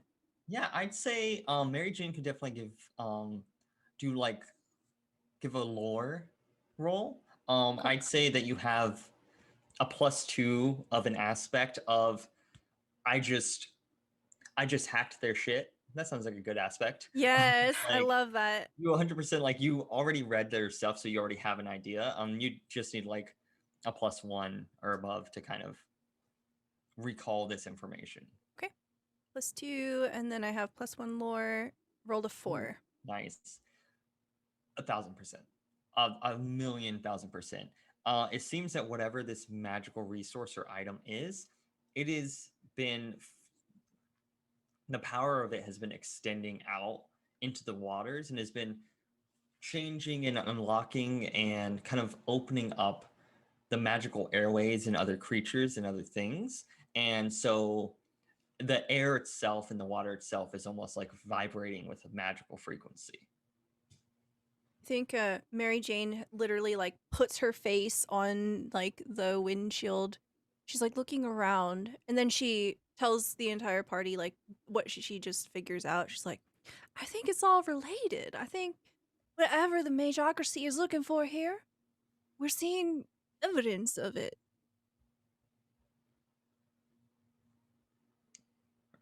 It is these creatures. I think it's everything, even the water. Bloom is just sat, like, looking back and forth from the wind, like, everything outside the window to, like, them, and she's just like, What does Bloom see that makes her grab her sketchbook and start furiously drawing?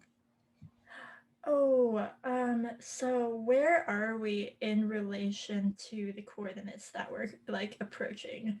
So let's say you probably have um like it's pretty deep within the water, so you probably have like a couple hours to go of kind of travel. But you know that I'd say with the information Mary Jane was able to find, you're you're gonna get there pretty quickly with the pace that you've been going. And you should be able to catch up with the Mageocracy. But there's a possibility they could get there a little bit before you all. I'm imagining, I'm just seeing like ripples in the water that have like manifested as these weird little like critters, like as a result of their magic. And I'm just like furiously like, I need to jot all of this down. We need to adopt all of them. As the kind of the waves themselves, like almost as if it was a painting, there's actual like action lines in the water around you of the movement of the water, and like almost reminiscent of like Ponyo.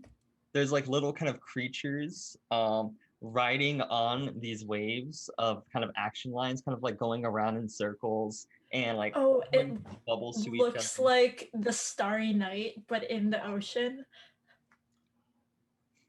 I love that imagery. That is beautiful. Gosh, that is wonderful. Oh, that took me out for a second. Oh my gosh. I just love that idea of like, as we're like, the camera kind of pans out and there's this van submarine with lights dancing around it as the two blobfish are going in circles, and the entire landscape surrounding you is, kind of like Van Gogh's Starry Night, but almost like the painting itself is moving with the waves in the water.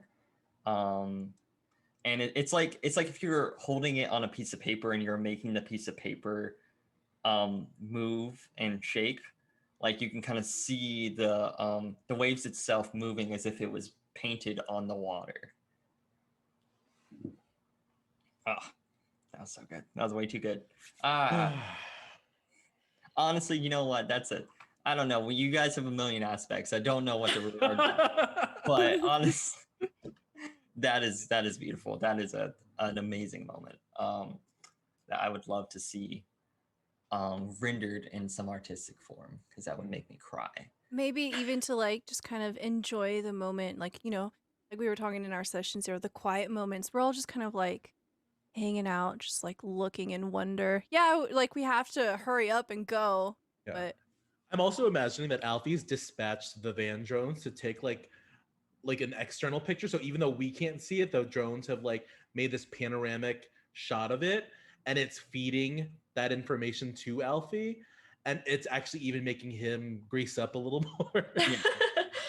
I imagine I'm doing a sort of like light magic from the inside of the van, where I'm like kind of like when you like tap at like water and it ripples out, but I'm doing that like in the van where it's like rippling out into the water outside. What? Now, I've been asking a lot about music, but if there was like a feeling or a track or something, or maybe not music, but maybe just like the quiet sounds of the ocean kind of going, those kind of deep, I'm a big I need noise when I sleep, so that kind of like ocean sounds kind of going around as the van kind of like not even moving it, but just kind of like hovers there for a second, and kind of takes everything in. The blobfish are kind of circling you all with this light array. The lights kind of begin moving out around you, and in the painting where the stars would be, these lights begin actually shining and brightening to like bring this like luminescence in the deep ocean floor. I think there's like a deep just well of emotion as we hear like a whale, like just in the distance, just that sort of like harmonious, calm, just like drone just kind of come out, just like washing over.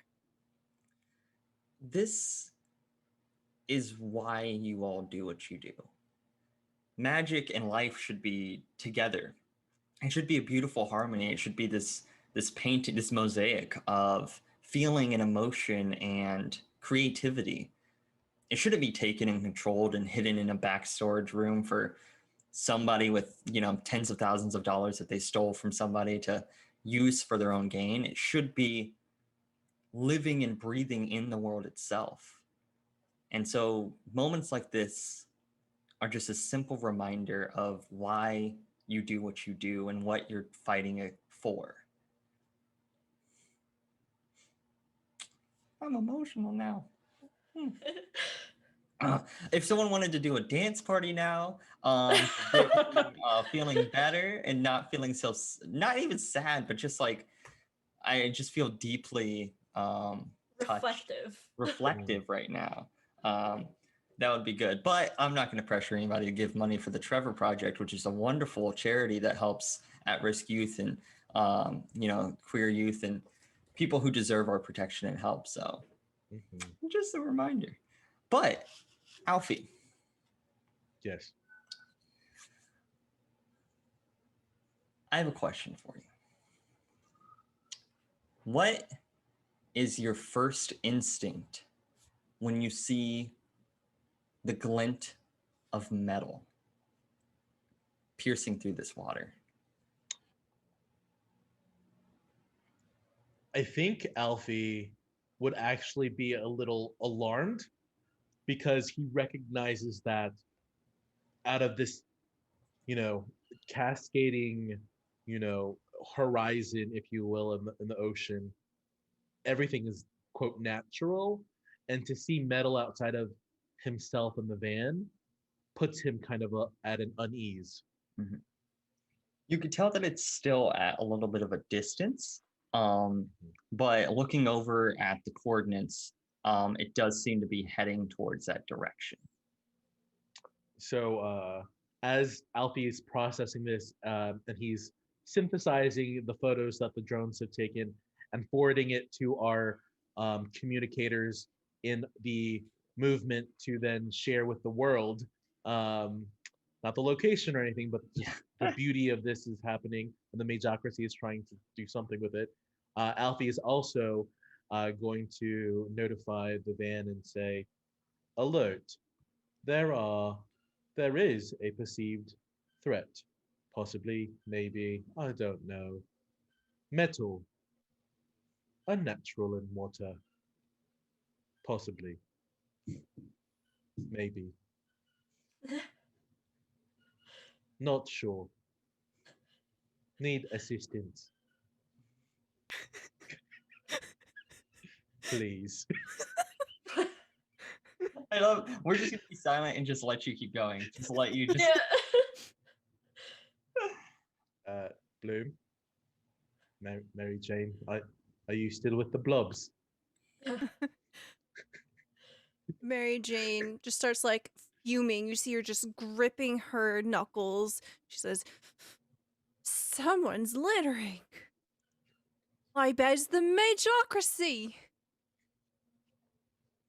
I'm just casually in the corner making more coffee for Mary Jane because I know that she's getting angry, and I'm like,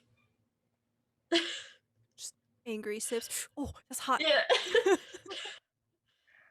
Yeah. So, what approach do you all want to take? So, you know that in the distance there could possibly be a Mageocracy force or presence available. Are you thinking of just full steam ahead, charging forward? Do you want to try to see if you could maybe sneak your way or, hide your way around to maybe get some more information or get the jump on this thing? What's kind of the game plan here? This man has everything. Could I cast stealth on the van? Or our immediate, so unless you all wanted to do something. I can go with your idea. So Alfie would like to attempt to enshroud the van in stealth. He'd probably turn off the lights. Yeah. And still kind of approach. Did Mary Jane get back out to kind of propel, or are we going on magical van propulsion now that we're like deeper? There was magical blob power, I think. Oh, magical blob power. Yeah. So unless Mary Jane wanted to go back into Minotaur shark form, or after hearing this is maybe like, I want to stay inside a little. I don't know. Yeah, I think Mary Jane is currently just like angry eyebrows and just holding her cup of coffee that Bloom's made. Mm-hmm. She's just waiting. She's biding her time. Okay. So And you want to what use? I think there's invisibility, or is there stealth? I have stealth, but it's just Okay, a yeah. plus Let's one. go for yeah. If you want to do a stealth, or if there was something else that you maybe felt that you could flavor in a way to kind of do the same thing that you might have a better modifier with. You can Okay. always, because it's all about playing the game. You know, who Ooh. wants to Could roll I? well? Yeah, I was gonna say, could I transform the light or the I guess this is kind of illusion, but like transform the front end of what is approaching that metal into just like a school of fish. It looks like a school of fish, Ooh. and maybe combo it with like a real summoning of like a school of fish. Yeah, I So it's definitely like yeah. You real fish plus fake fish and kind of like approaching. yeah, definitely. Let's say I'd say that's probably like a +4. Okay. So summoning plus transformation, I believe. Yeah, so that I have a 5 modifier. So oh, just under it. Okay, just under it, so not bad. So you are able to summon some of the fish, and you're able to kind of do what you wanted, but you're not wholly confident that this facade will face up to snuff, will be up to snuff. There are some fish around, but they're kind of like holes in the school of fish where you can kind of see through the school of fish and see that there is something behind it. So there is that opportunity that could happen. Okay. Someone, I just got a PayPal notification, so I wasn't prepared for that. So I was like, oh, well, thank you for buying the system. I appreciate that. Get back to Oh, playing it.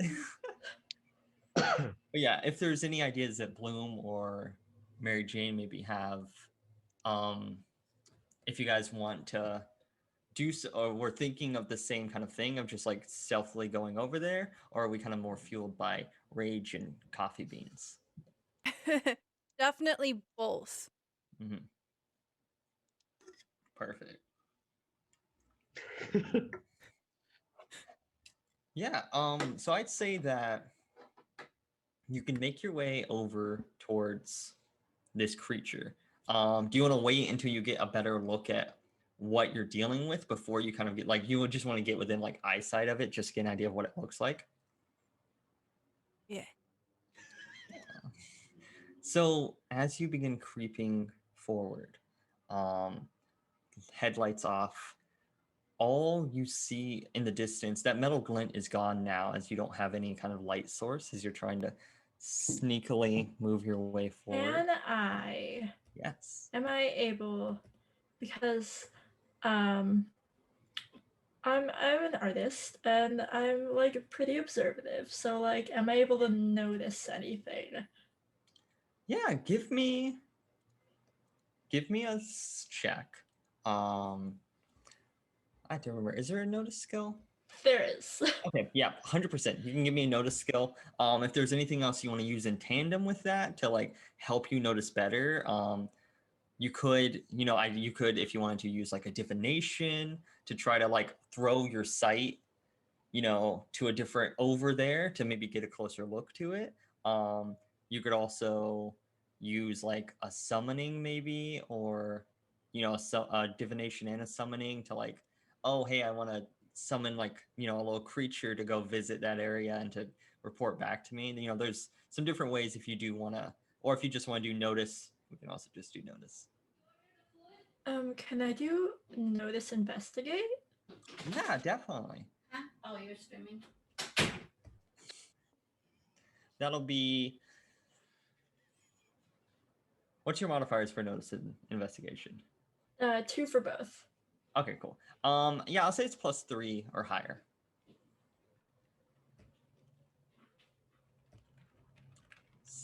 So, what does it look like as you are? Do you kind of paint or draw something that then kind of comes to life and assists you in kind of looking over here, or do you have great eyes? Because I mean, eyes are really gut. I don't know why I said it like that. That was just a weird These are way to say really that. good. Eyes are real good. Okay, we all like eyes here. Big eye fans. Nice, cool. I'm personally a fan. Very good. I'm glad we're on the same page with this.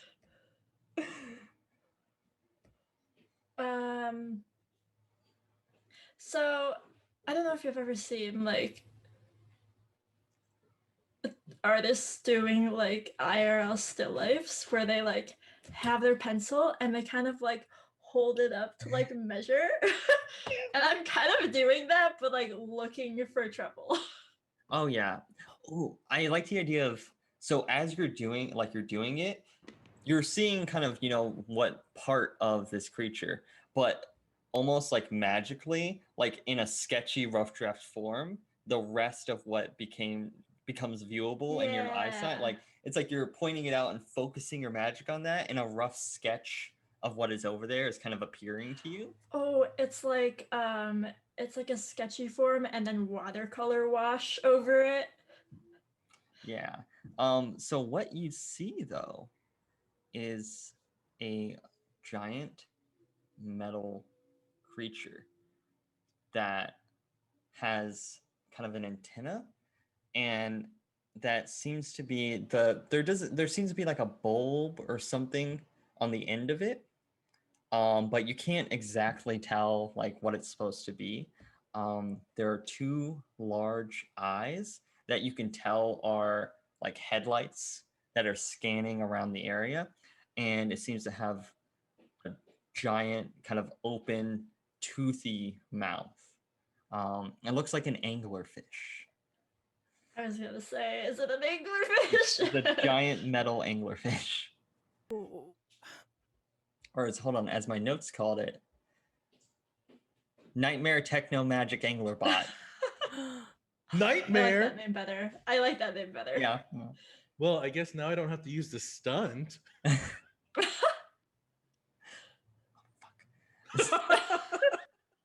My brain just registered. This is gonna be fun. I get it. So yeah, but that is what you see off in the distance. It seems to be scanning the area for something. Oh, is it like the way that like lighthouses scan seas? Yeah. So it has a certain specific field of vision, and it can't go out of that field of vision. Actually, I would like to use a stunt if possible. I don't know if I did it right. So the stunt is called Wi-Fi You Lion. And what it can do is I can tell when synthetic or like robotic electrical things, like what their intent or purpose might be. Like, are you a threat or are you a friend or foe type of thing? I love that. Yeah. Yeah. So if you want to spend that fate point, and so one thing that fate points do is that you can declare a story detail. So I think that's a great way to you can declare, what do you think?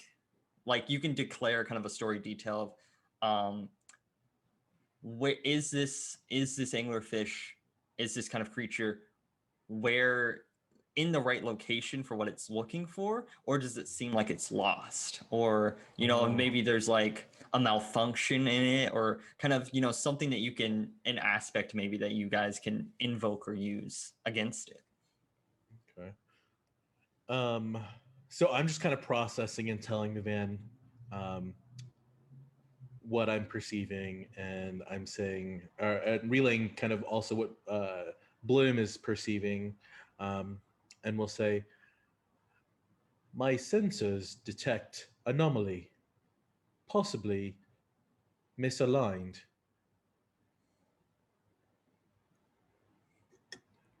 Not more information. Are we close to the coordinates? Yeah, so you guys are, you can tell that it seems to be, there's the anglerfish and the coordinates seem to be going a little bit further down, closer to like the seafloor. And as you guys are kind of glowing, going, you can notice that you are getting closer to the seafloor in this location. So there is an opportunity for you, if you so wanted to go along the seafloor and try to get to that object or item before this fish, or to try and stop it in its tracks.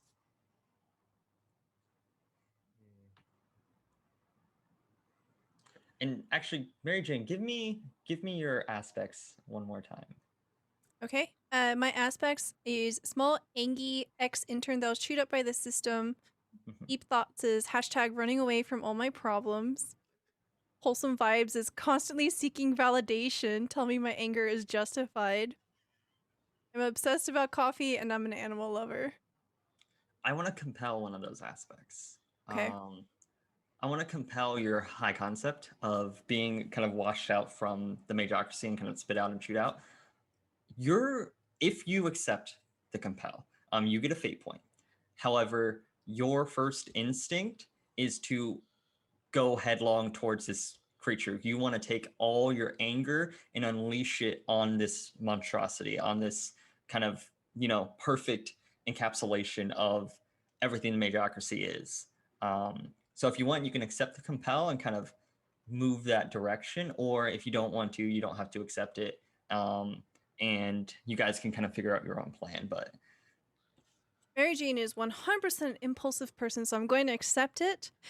She just all of a sudden, without any warning whatsoever, she wears like layers of these like crop tops. She rips one off. There's still stuff underneath. She's like, "Rah!" And you just see her just slip out of the doggy door. She hulks out into the minotaur mermaid shark form. You just see her just like beginning to swim towards the nightmare bot. I love that it was like scream of rage. Angry bubbles just like Perfect. I love it. Alfie and Bloom. Wow, right? That was just a whole situation. How are you feeling about that?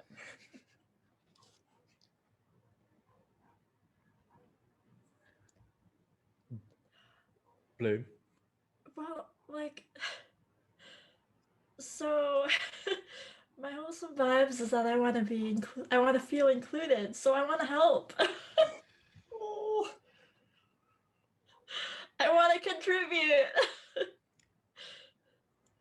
that's adorable. So are you gonna you want to kind of jettison and kind of get the van kind of following after Mary Jane, the merma shark tour. So what is it that Mary Jane is trying to do? It Beat- looks. So beat you the can shit go. out of it. Out of the anglerfish? Yeah. Okay, I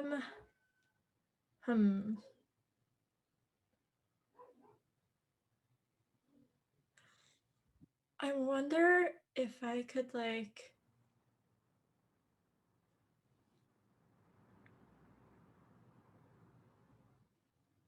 is there a way for so I kind of want to use rapport to like um try to gain favor with this anglerfish to like get it to swim towards like closer to Mary Jane. Okay, so you're like, yeah, trying to get its attention and trying to bring it over away from the search it's going on and over towards you. Yeah. 1,000%. You can definitely bring the enemy's attention towards you. Yeah. Do you want to use anything else with rapport to try to like broadcast that message, or do you just kind of want to try to? I say you can still magically use rapport to like like however you kind of want to. But there are other ways to flavor it if you do want to use another spell or another skill in tandem with that. I want to combine it with illusion. Like I'm not entirely sure what it is that it's looking for, but I want to give it something else to look for. Yeah, definitely. I was gonna say, like, I wanted to actually use my illusion to combine it with Bloom, to add it on and maybe like make it look like a giant version of itself, but like an attractive version of it. It's got big eyelashes. Yeah.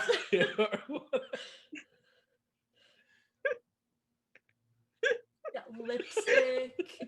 Like, Amazing. waterproof lipstick. Yeah. An undercut, like Yeah. Oh, wow. Undercut that's- and side cut. yeah. Hmm. This is too much. Does it have the little like light? It's like a brightly glowing like kind of like Sunny's room right now. It's just this purple glow. The the, light like, part's light- shaped like a heart. Oh, And it like changes colors. It's like an LED. give me this wild roll. Yeah. So do you two want to do in tandem or do you want to do separately? You can just add my 1 to yours. Okay. Okay. Yeah. And what's your modifier with the one, I guess? For rapport. Yeah. Plus the 1, it's 3. Okay. Ooh, this does seem like a +3 situation of trying to convince this metal robot to discard its current mission and follow a attractive looking other Can I anglerfish. like add on to Alfie's illusion to like kind of make it make noises like mating call noises? Yes. And that's like something that is talked a little bit about in the system itself, but like I think the fun is like trying to get as high as like just stacking things on top of each other and trying to be as creative as possible of like different ways you can utilize all the skills. So 1,000%, I think that's an awesome idea and I love it. So plus my illusion, it is 6. Woo.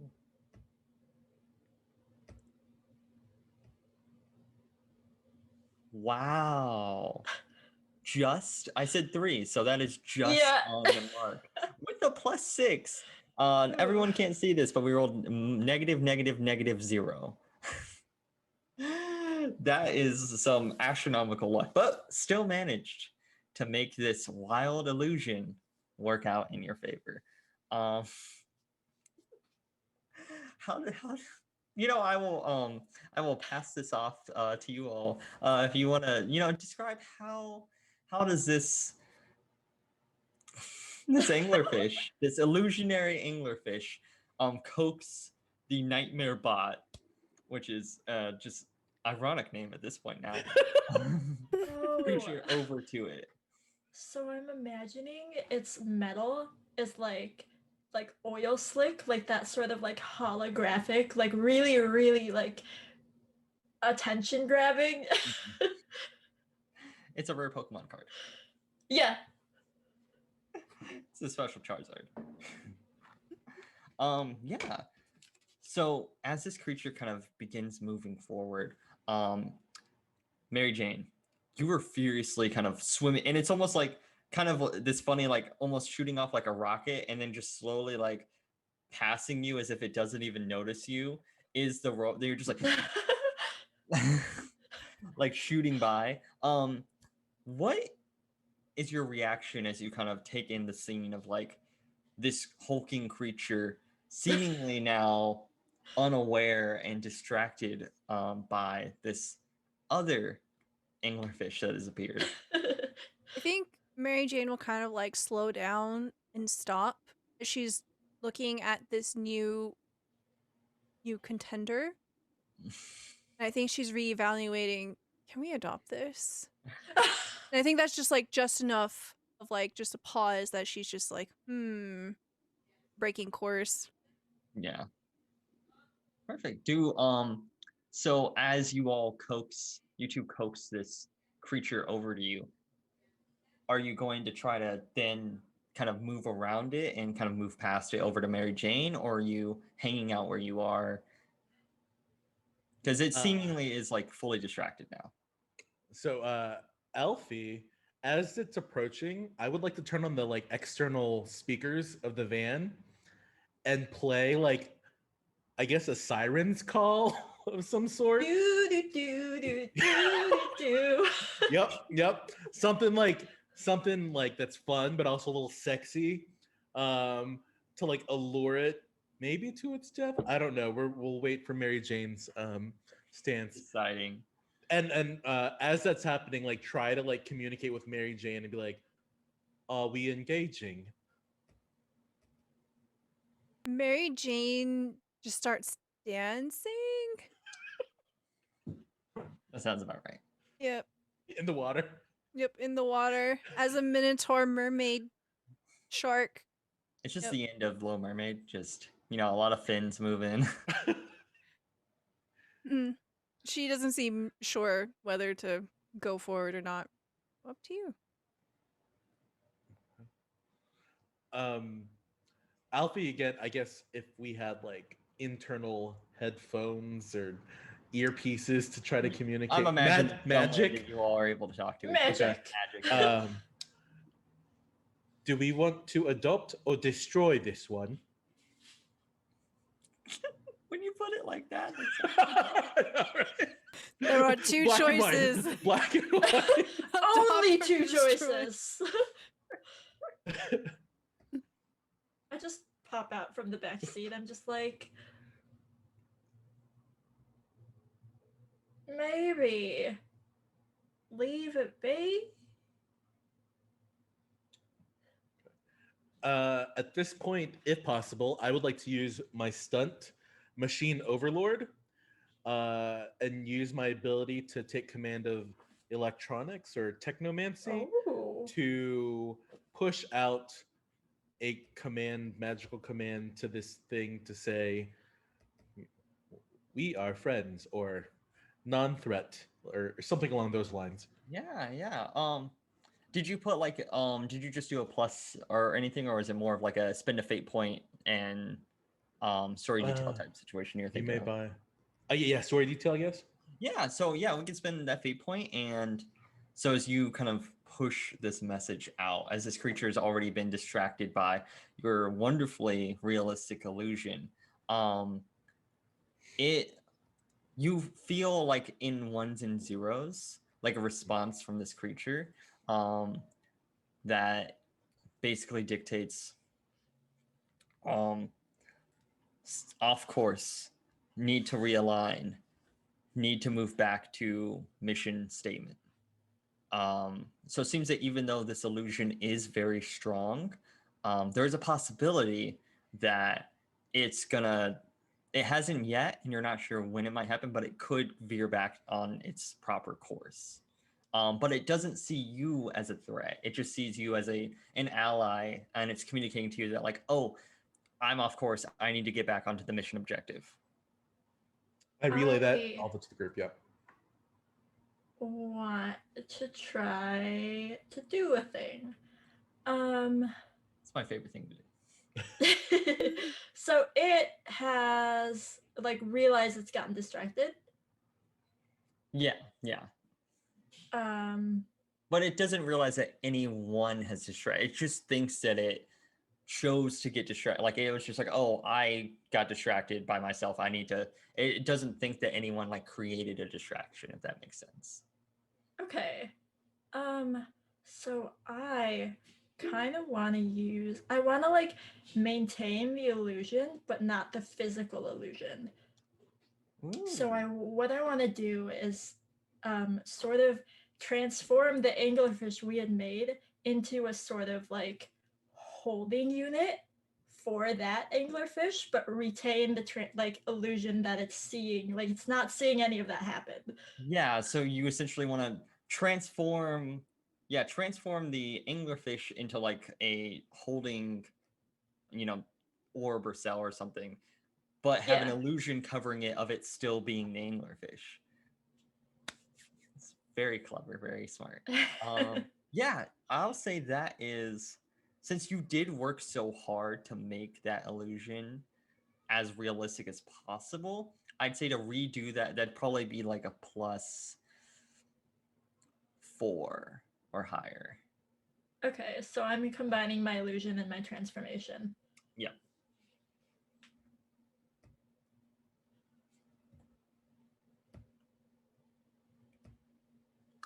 Nice. 5. All right. Yeah, what does this holding, is it like an egg shape? Is it more of like a um like bars or ropes or a net? Like kind of what shape were you thinking of for this holding device? So it kind of encompasses. It looks like the anglerfish is like swimming into a cloud.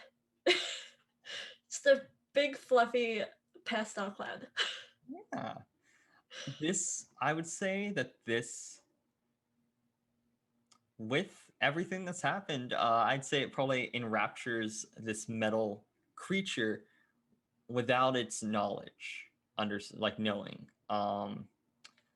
because of your illusion, Oh, because of how much work you've put into making this seem as distracting and real as possible. but you can see the light through the cloud, so it's like one of those cloud lights, but underwater. Oh my gosh, that's perfect. But yeah, you successfully at least are able to kind of entrap this creature in your illusion.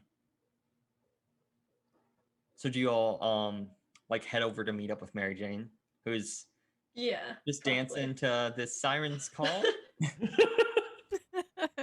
Which is probably still going on. I don't think we've ended Oh that yeah. illusion. Yeah, Have we Mary. gotten out of the van? Did we have to get out of the van? No, Mary I Jane's the imagine one we out of the did van. that Okay. in the van. Yeah, Mary Jane will like slide into the van as y'all come up closer.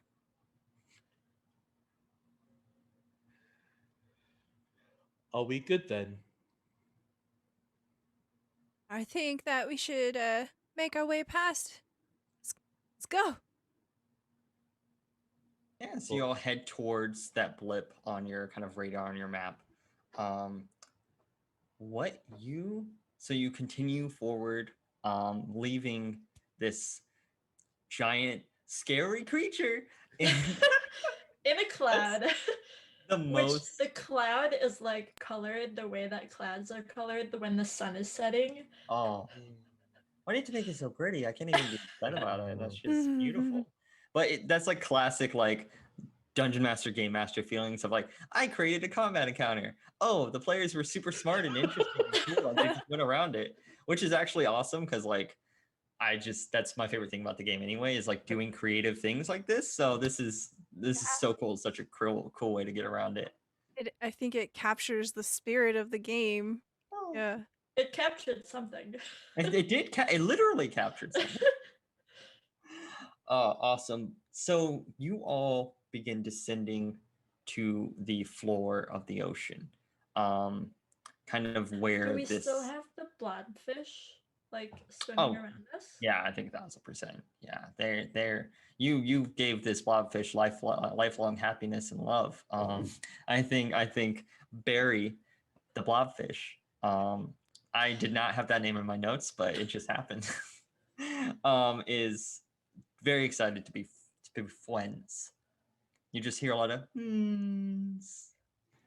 as its kind of feelings kind of shoot out of it radiates out from it. You all kind of land on the floor of the ocean, of the deep sea. Do you drive forward? Like, are you driving along the seawater, or are you gonna kind of get out and explore? Because it seems that there's a little bit of a distance away, there is whatever this source is. You're not exactly sure, obviously, what you're going to find. If it's going to be somewhere where you can even have a vehicle, around it, or if it's going to be like an object. It doesn't exactly say what it's going to be.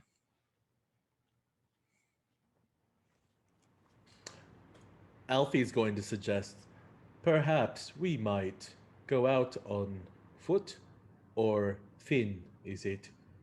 Haha, that was a joke.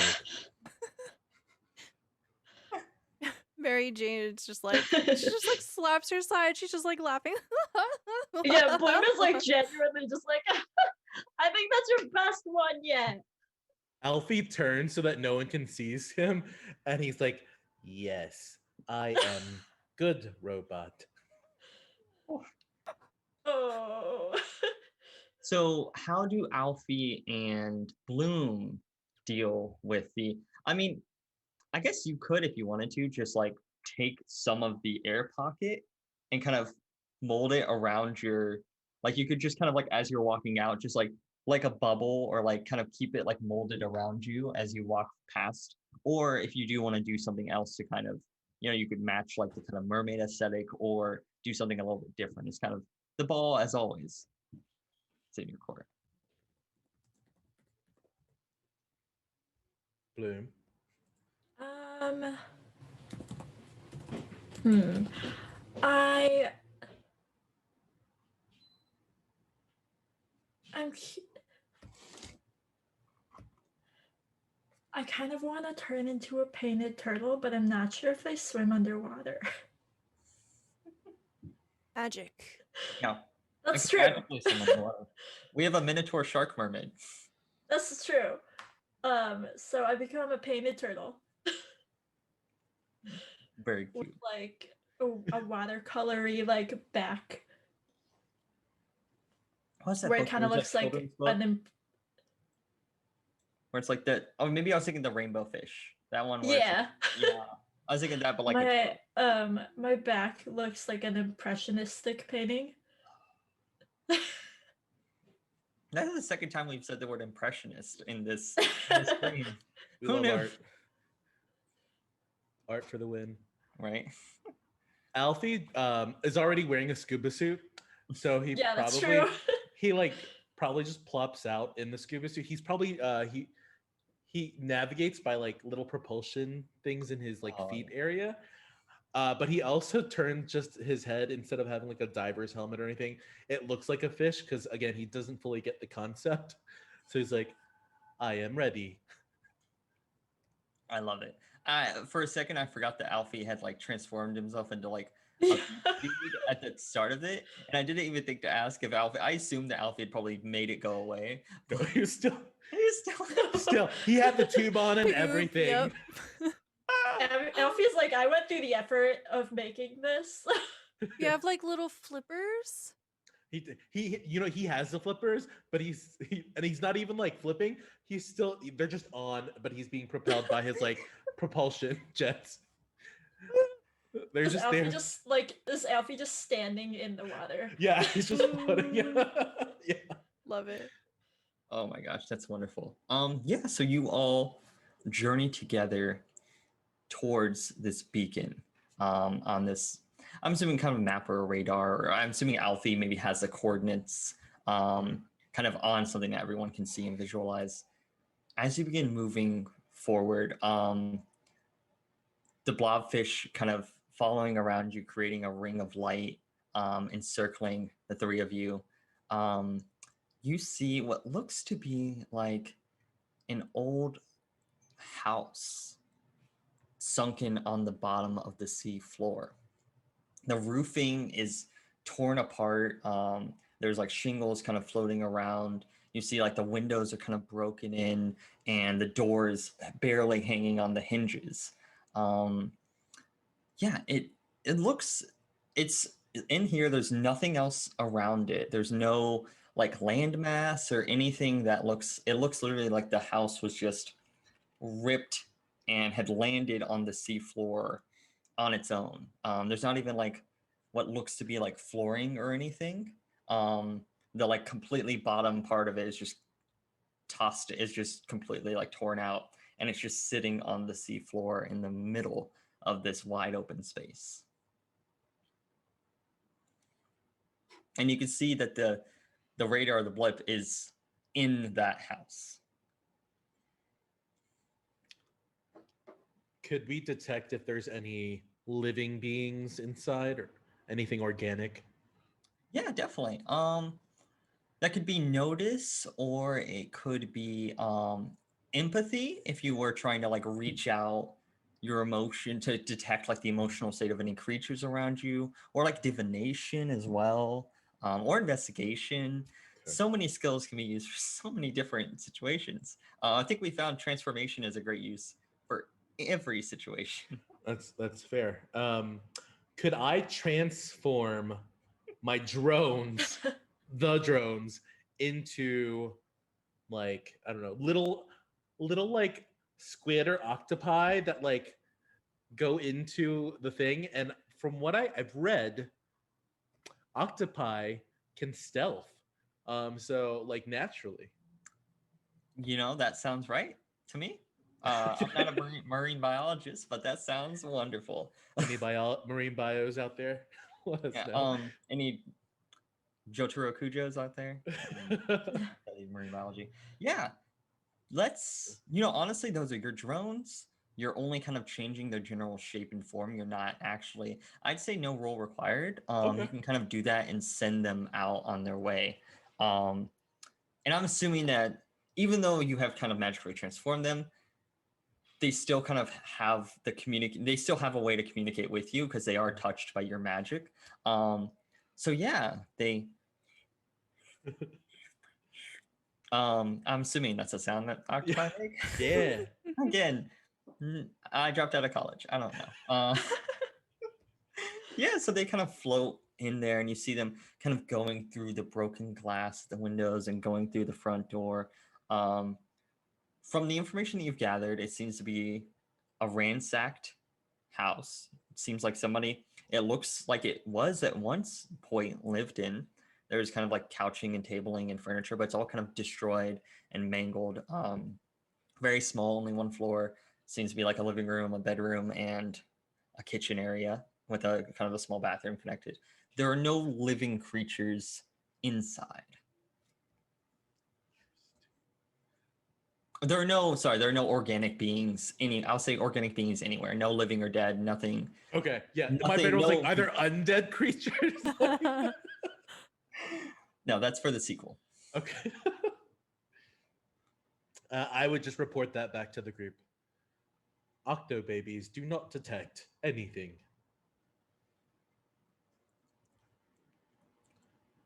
Shall we then, enter? Yeah, let's just head right on in then. Nothing to be afraid of.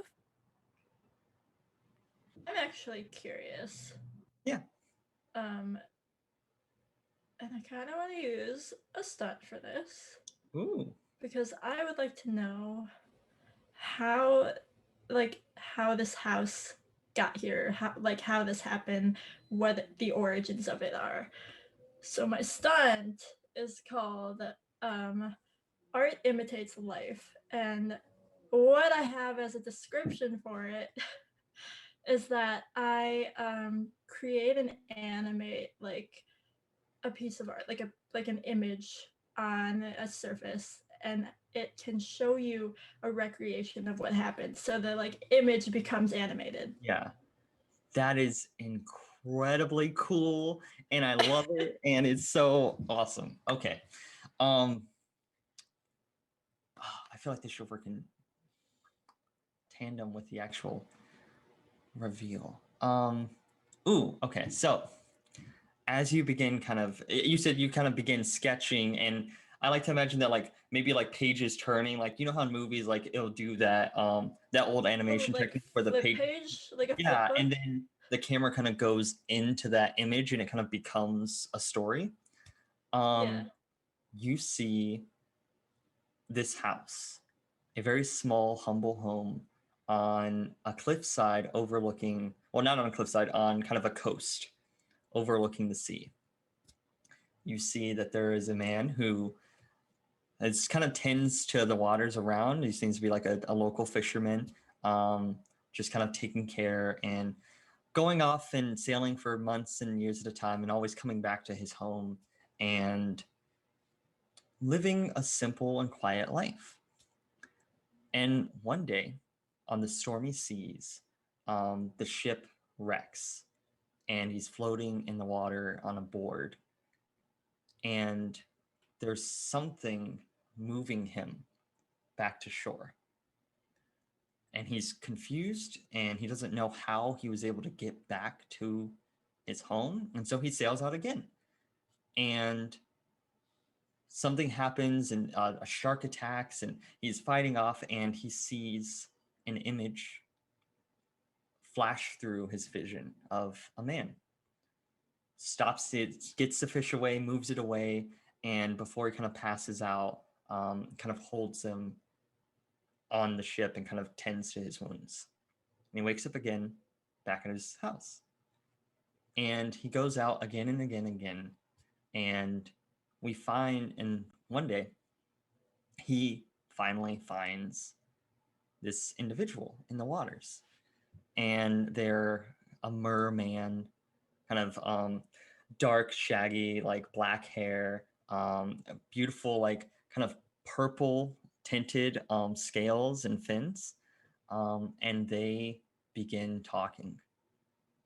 And every day meeting up on the edge of his house and just talking to each other and discussing life and what's going on and fish and the sea and their different lives and how they kind of connect with each other. And those feelings become real and they become something tangible.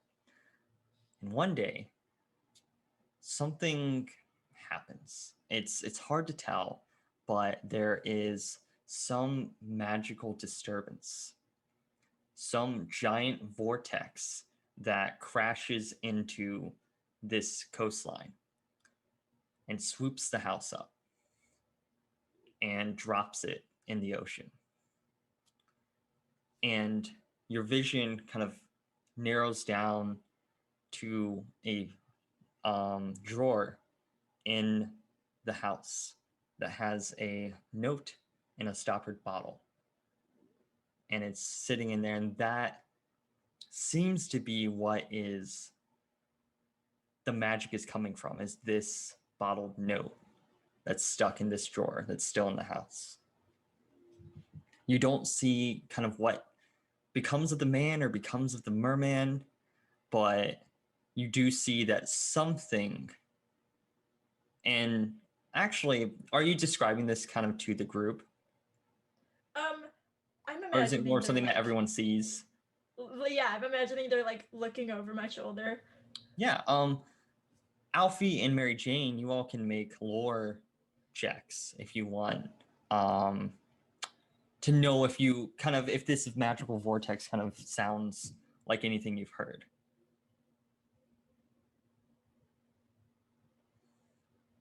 Got a 1. Okay. I got a -1.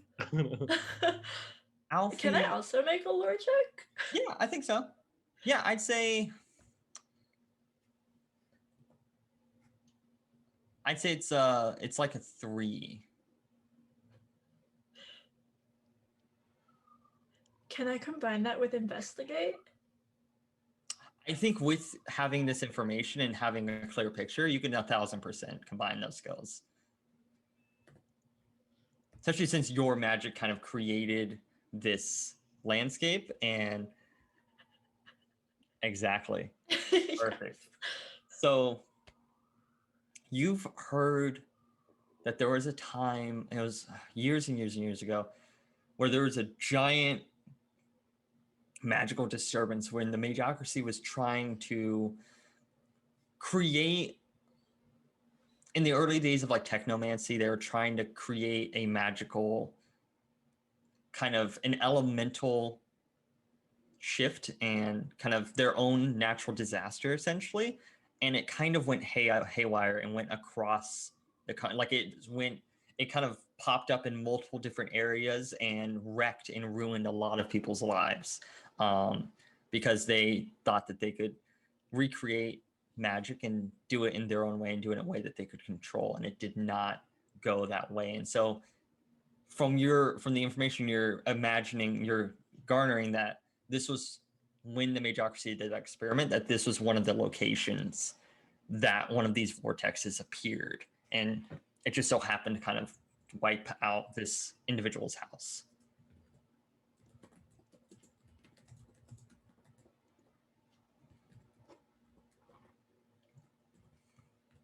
And is that being relayed to us in some way? I think so, right? Yeah. Okay. Alfie feels hollow. For a robot AI, he feels hollow, like seeing and hearing that, and he doesn't even know how to like process. And you can almost see like the lights in his eyes dim a little.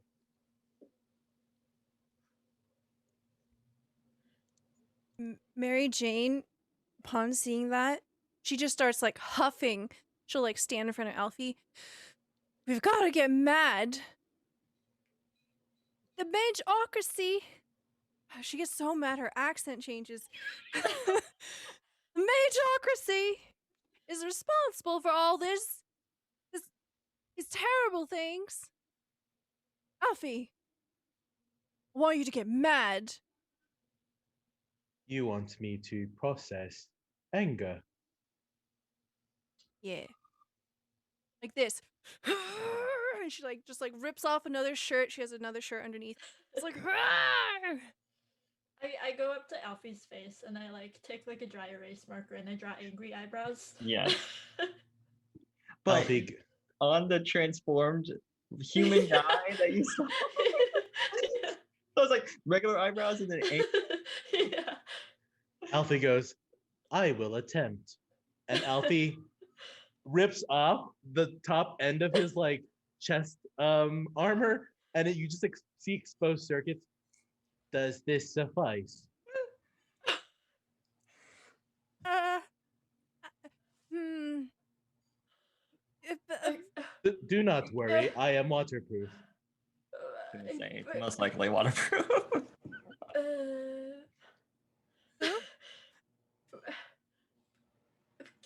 you can put that back, right? Everything is possible. Do science and magic.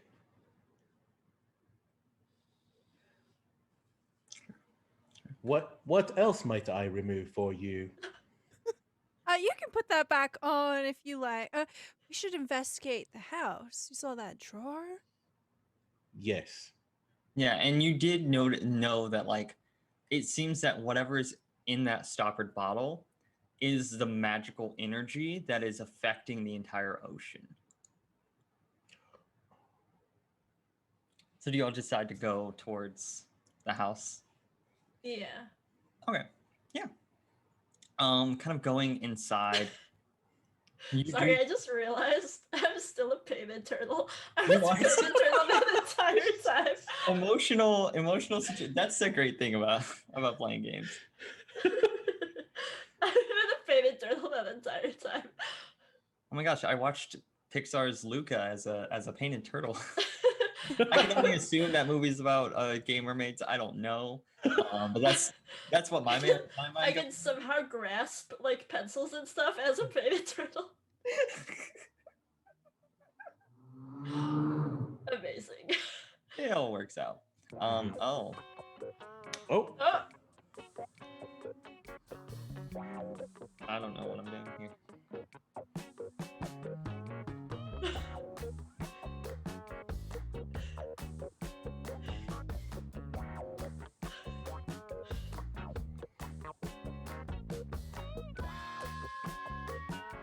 Ooh.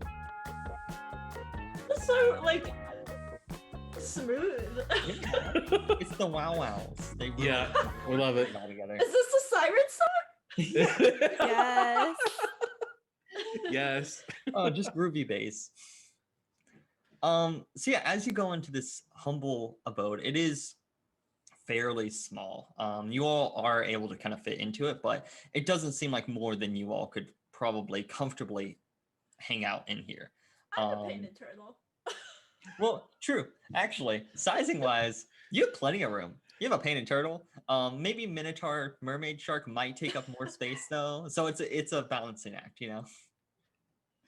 There. As normal size, no, that's not language I want to use. Anyway. So there's, it seems to be like a broken table and like very like water damaged furniture and like an old like kind of felt couch. There didn't even seem to be like a TV. There's like kind of ripped up and torn up magazines, and like fishing kind of memorabilia, kind of still kind of hanging up.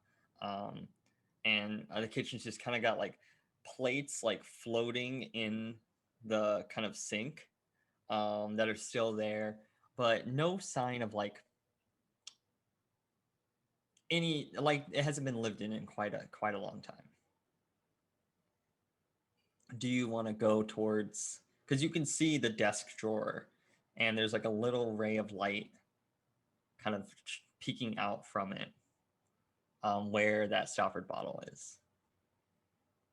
Mary Jane will just keep an eye out just to make sure nothing sneaks up on us. We're kind of expecting something to be eventually catch up with us. She's got eyes on the horizon. Definitely do that.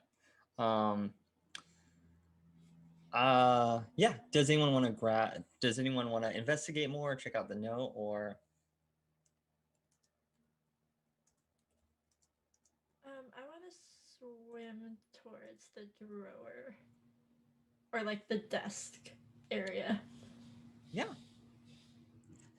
So you kind of head over to this desk, and kind of as you begin to open up, it's almost like a Pulp Fiction, like the brilliance of the light kind of engulfs your kind of face. But you do see what looks to be an old stoppered bottle with rolled parchment on the inside.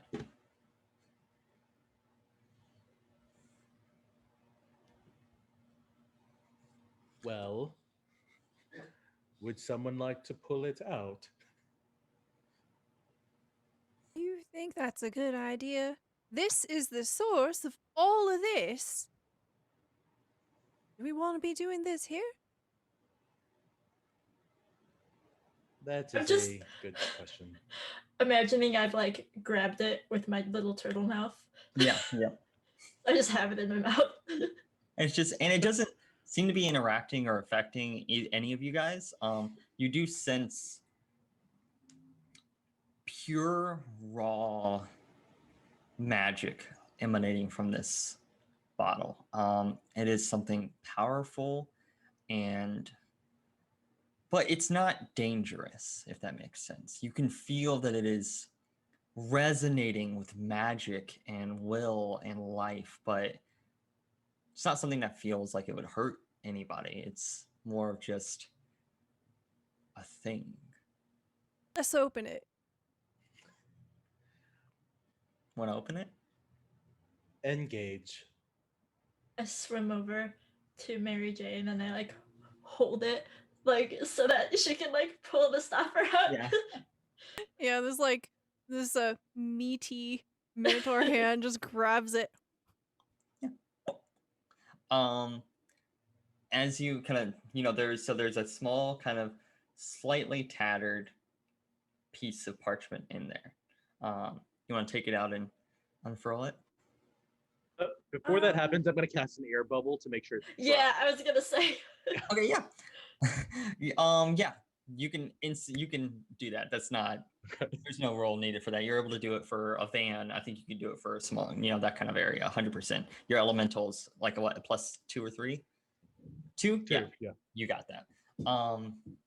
Perfect. So we have kind of our protective air bubble. Mary Jane will like unfurl it in front of Bloom and be like, "What's this say?" Oh, I'm imagining this is the cutest image in my head. We just have this giant minotaur mermaid like holding it open with a little like painted turtle in front of her. Like that's so cute.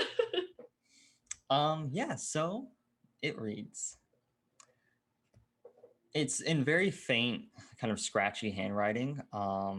Obviously, it looks like some of the ink has faded over time, but I'm an artist. I can read scratchy handwriting. Right? And you can also see that like there's magic in the words itself. So it says, "You own the moments, the pauses between breaths when your hand brushes mine, the faint smirk I just can't hide. You own the seconds before I close my eyes, the cold ghost of my bedside. You own every second, every tiny infinity, the author of my reckoning, my beautiful inevitability. You are my hands, the calluses on these sailors' palms, the knots that tie me to the mast, and the waves that crash along. You are my gritted teeth, the icy breath that cuts deep, the cold, dark, lonely, my one and only treasure." And it seems that the love that was put into this letter, into this poem, was so powerful that it affected the entire sea around it.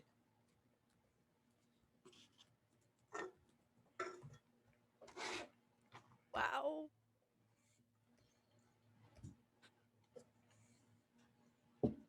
Turns out maybe the treasure was queer longing. Oh. I don't have words. I'm imagining Alfie's peering over Mary Jane, and but Bloom, you're reading it out loud as well. Yeah. Or Okay. probably I probably cast an illusion so that the words like project off of the thing so that everyone can read it. I am imagining Alfie is so moved by this letter and this bubble of air and magic that he created, but also that's in this bottle, that the way that his magic presents envelops him, kind of like you were talking. He kind of goes through a magical girl transformation himself, and you see the sheen from the visible parts of his robot self start to look more organic as you're reading, and the lights start to redim, and Alfie appears to be organic now.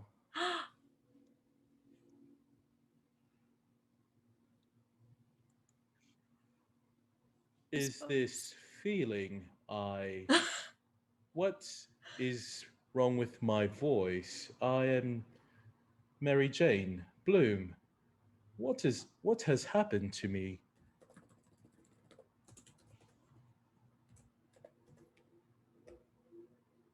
I feel empathy and sadness and hunger.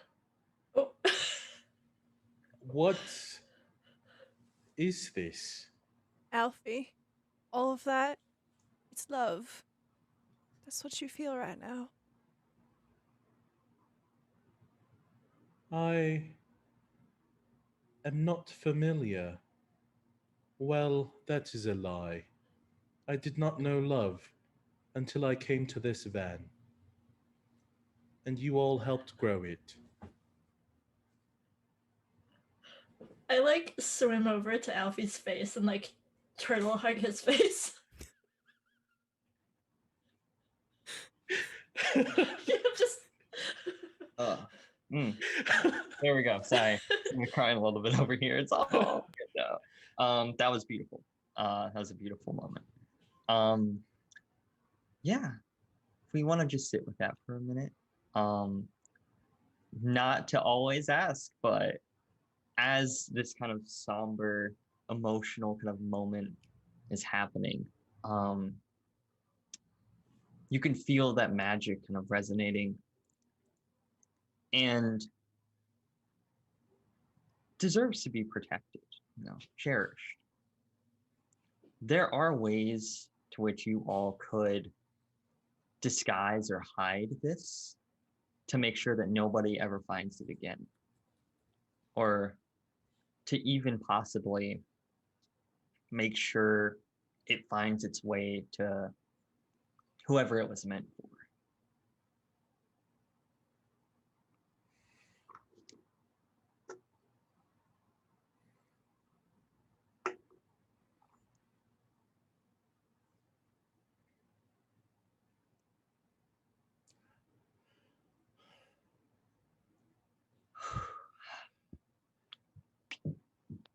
That really got that upper moment really got me.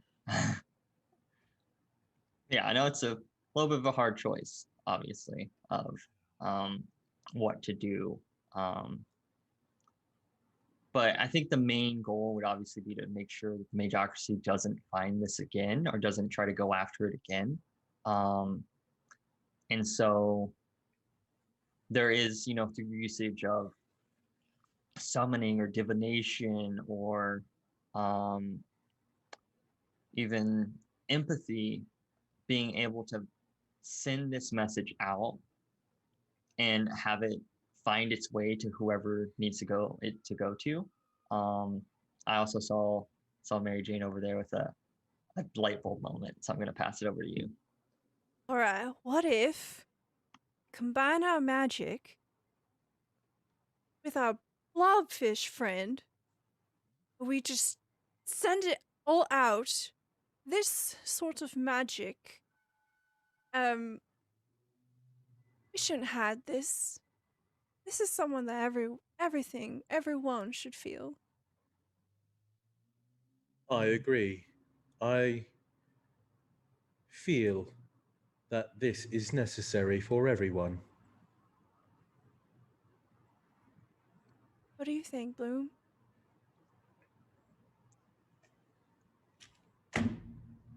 I do. I agree with that, and I also would like this to find its way home.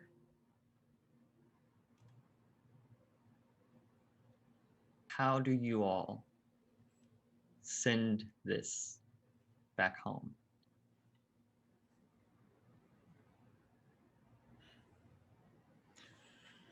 So I'm wondering if there's a way that we can communicate with the blobfish to localize their like sending out to this specific like where it came from and who it's meant for. Like follow back the Yeah. the waves of emotion and feeling. I think 1,000%. Yeah, using that kind of empathic magic to connect the strong feelings from this to where it's supposed to go or where it was meant to go. Almost like riding kind of sonic waves, Yeah. turning it to sender. I was going to ask, even though Alfie is now organic, he has one leftover stunt that he would like to use. It's called AOL, Autobots Online. And he can utilize his magic to amplify an electronic pulse or wave. So I wonder if that's something that he could combine with the fish and our magics to broadcast further. Oh my god. Is it gonna take the shape of like being sent to this mer person and then it plays a sound cue of you've got mail? It's like the AOL notification. I think all those definitely those things can happen, and especially if Mary Jane having that relationship with the blobfish and having that kind of you can also utilize. I think all three of you could kind of use the stunt, empathy, and Bloom. Were you thinking about using empathy as well, or Maybe rapport. report? Yeah, definitely, 100%. All of those together to send this message of love across the seas. If you want, we can combine all the pluses together, and I can type in the roll, and we can see what happens. Yeah. That seems like the most. So 2, Sonny. It was a stunt. I didn't whatever the stunt number would be. Okay, yeah. What is your? I'd say a stunt like that. I'll say that's like a +4. Okay. So I'll do +8. Just because that seems like, and especially as it is like, who knows what how Sonny's magic is gonna manifest after kind of becoming a real person. Let's go. I just want to see this. I want this beautiful magic. 6. Yeah. I had an image that appeared in my brain, but I also wanted to hear from you all of what does this look like to you all?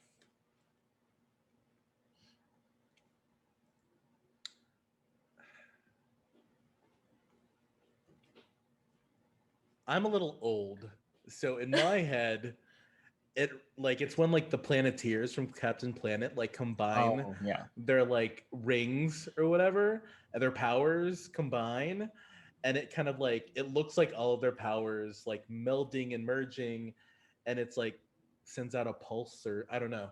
What do y'all think? Mary Jane is like, so she uses her empathy. She's basically patting the blobfish, like, you're doing a great job. And like as she's doing that, you see like the little hearts just like coming out of her fingertips, and they like meld with Alfie's magic. So mine is less what it looks like and how it feels. Yeah.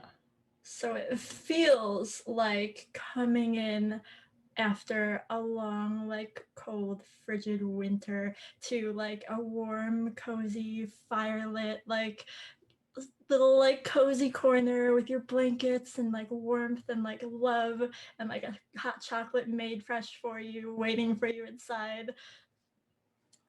As your magics coalesce and combine, this pulse of warm feeling kind of radiates. The words that have floated off the page begin to take form into a form, like it's still the words, but they're in a shape of the man that you saw in your artwork.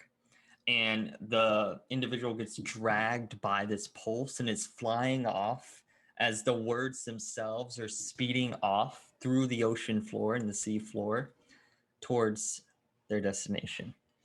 As this warm feeling emanates from you all, and you see this as like the image, the words kind of turn and look at you all, and you see like a single tear kind of fall down this animated sentence poem as it gets moves with the warm feeling and the emotion out towards the greater depths of the sea. And I think that might be a place to end our session for today. Wow.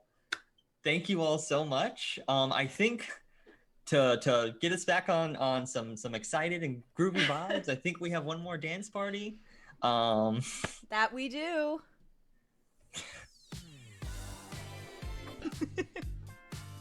Love wins. Happy Pride, everyone. Y'all, that was so amazing. I'll just let the music keep playing as we end this awesome session of Van Wizards versus the Mageocracy. Thank you so much, John, for running it, and thank you so much, players, for collaborating and telling a great story. Everybody, thank you so much for joining us here tonight on Friends Who Roll Dice for the Friends Who Roll with Pride charity stream. We're up to $415 for the Trevor Project. Yay. Heck yeah. So what we're going to do is everyone's going to go around super quick. Tell us who you are, where we can find you, what kind of projects you're doing. Let's start with the Vibes Master themselves. John. Hi. Thank you for hanging out with us. I really, truly appreciate it. And everyone who had the means and were able to donate to the Trevor Project is very important to me, and I think to probably everyone here. And so we really, truly appreciate that. You can find me at John Johnsick on Twitter, where I talk about game design and a lot of One Piece. So if you're a One Piece fan, it's a great place for you to be at. I have a Nami tattoo. It's wonderful. If you are, the link has been going around in the chat for Van Wizards vs. Mageocracy. It's still in an early access, but it's basically got all the core mechanics that we played with today. The final release will just have art and layout work done by the RPG Creators Catalyst Project, a wonderful group of individuals who try to help up-and-coming tabletop role-playing creators. So thank you so much, and this has been a wonderful first ever stream session of Van Wizards. I will pass it back over to our wonderful tech wizard. Let's go around on the overlays. Stellaluna. Hello! I'm Stellaluna here on Twitch. I'm Stellaluna_TV on Twitter. I'm a TTRPG streamer. Over on my channel, I basically invite people, especially if they're new to TTRPGs, show them the ropes, introduce them to accessibility tools, safety tools, just kind of encourage healthy habits around the table, and just learn to stream games and just have fun and roll dice with friends. Let's pop over to Jen. Hi, I am Jennifer. I'm a freelance illustrator and artist, currently doing work in tabletop roleplay games and D&D.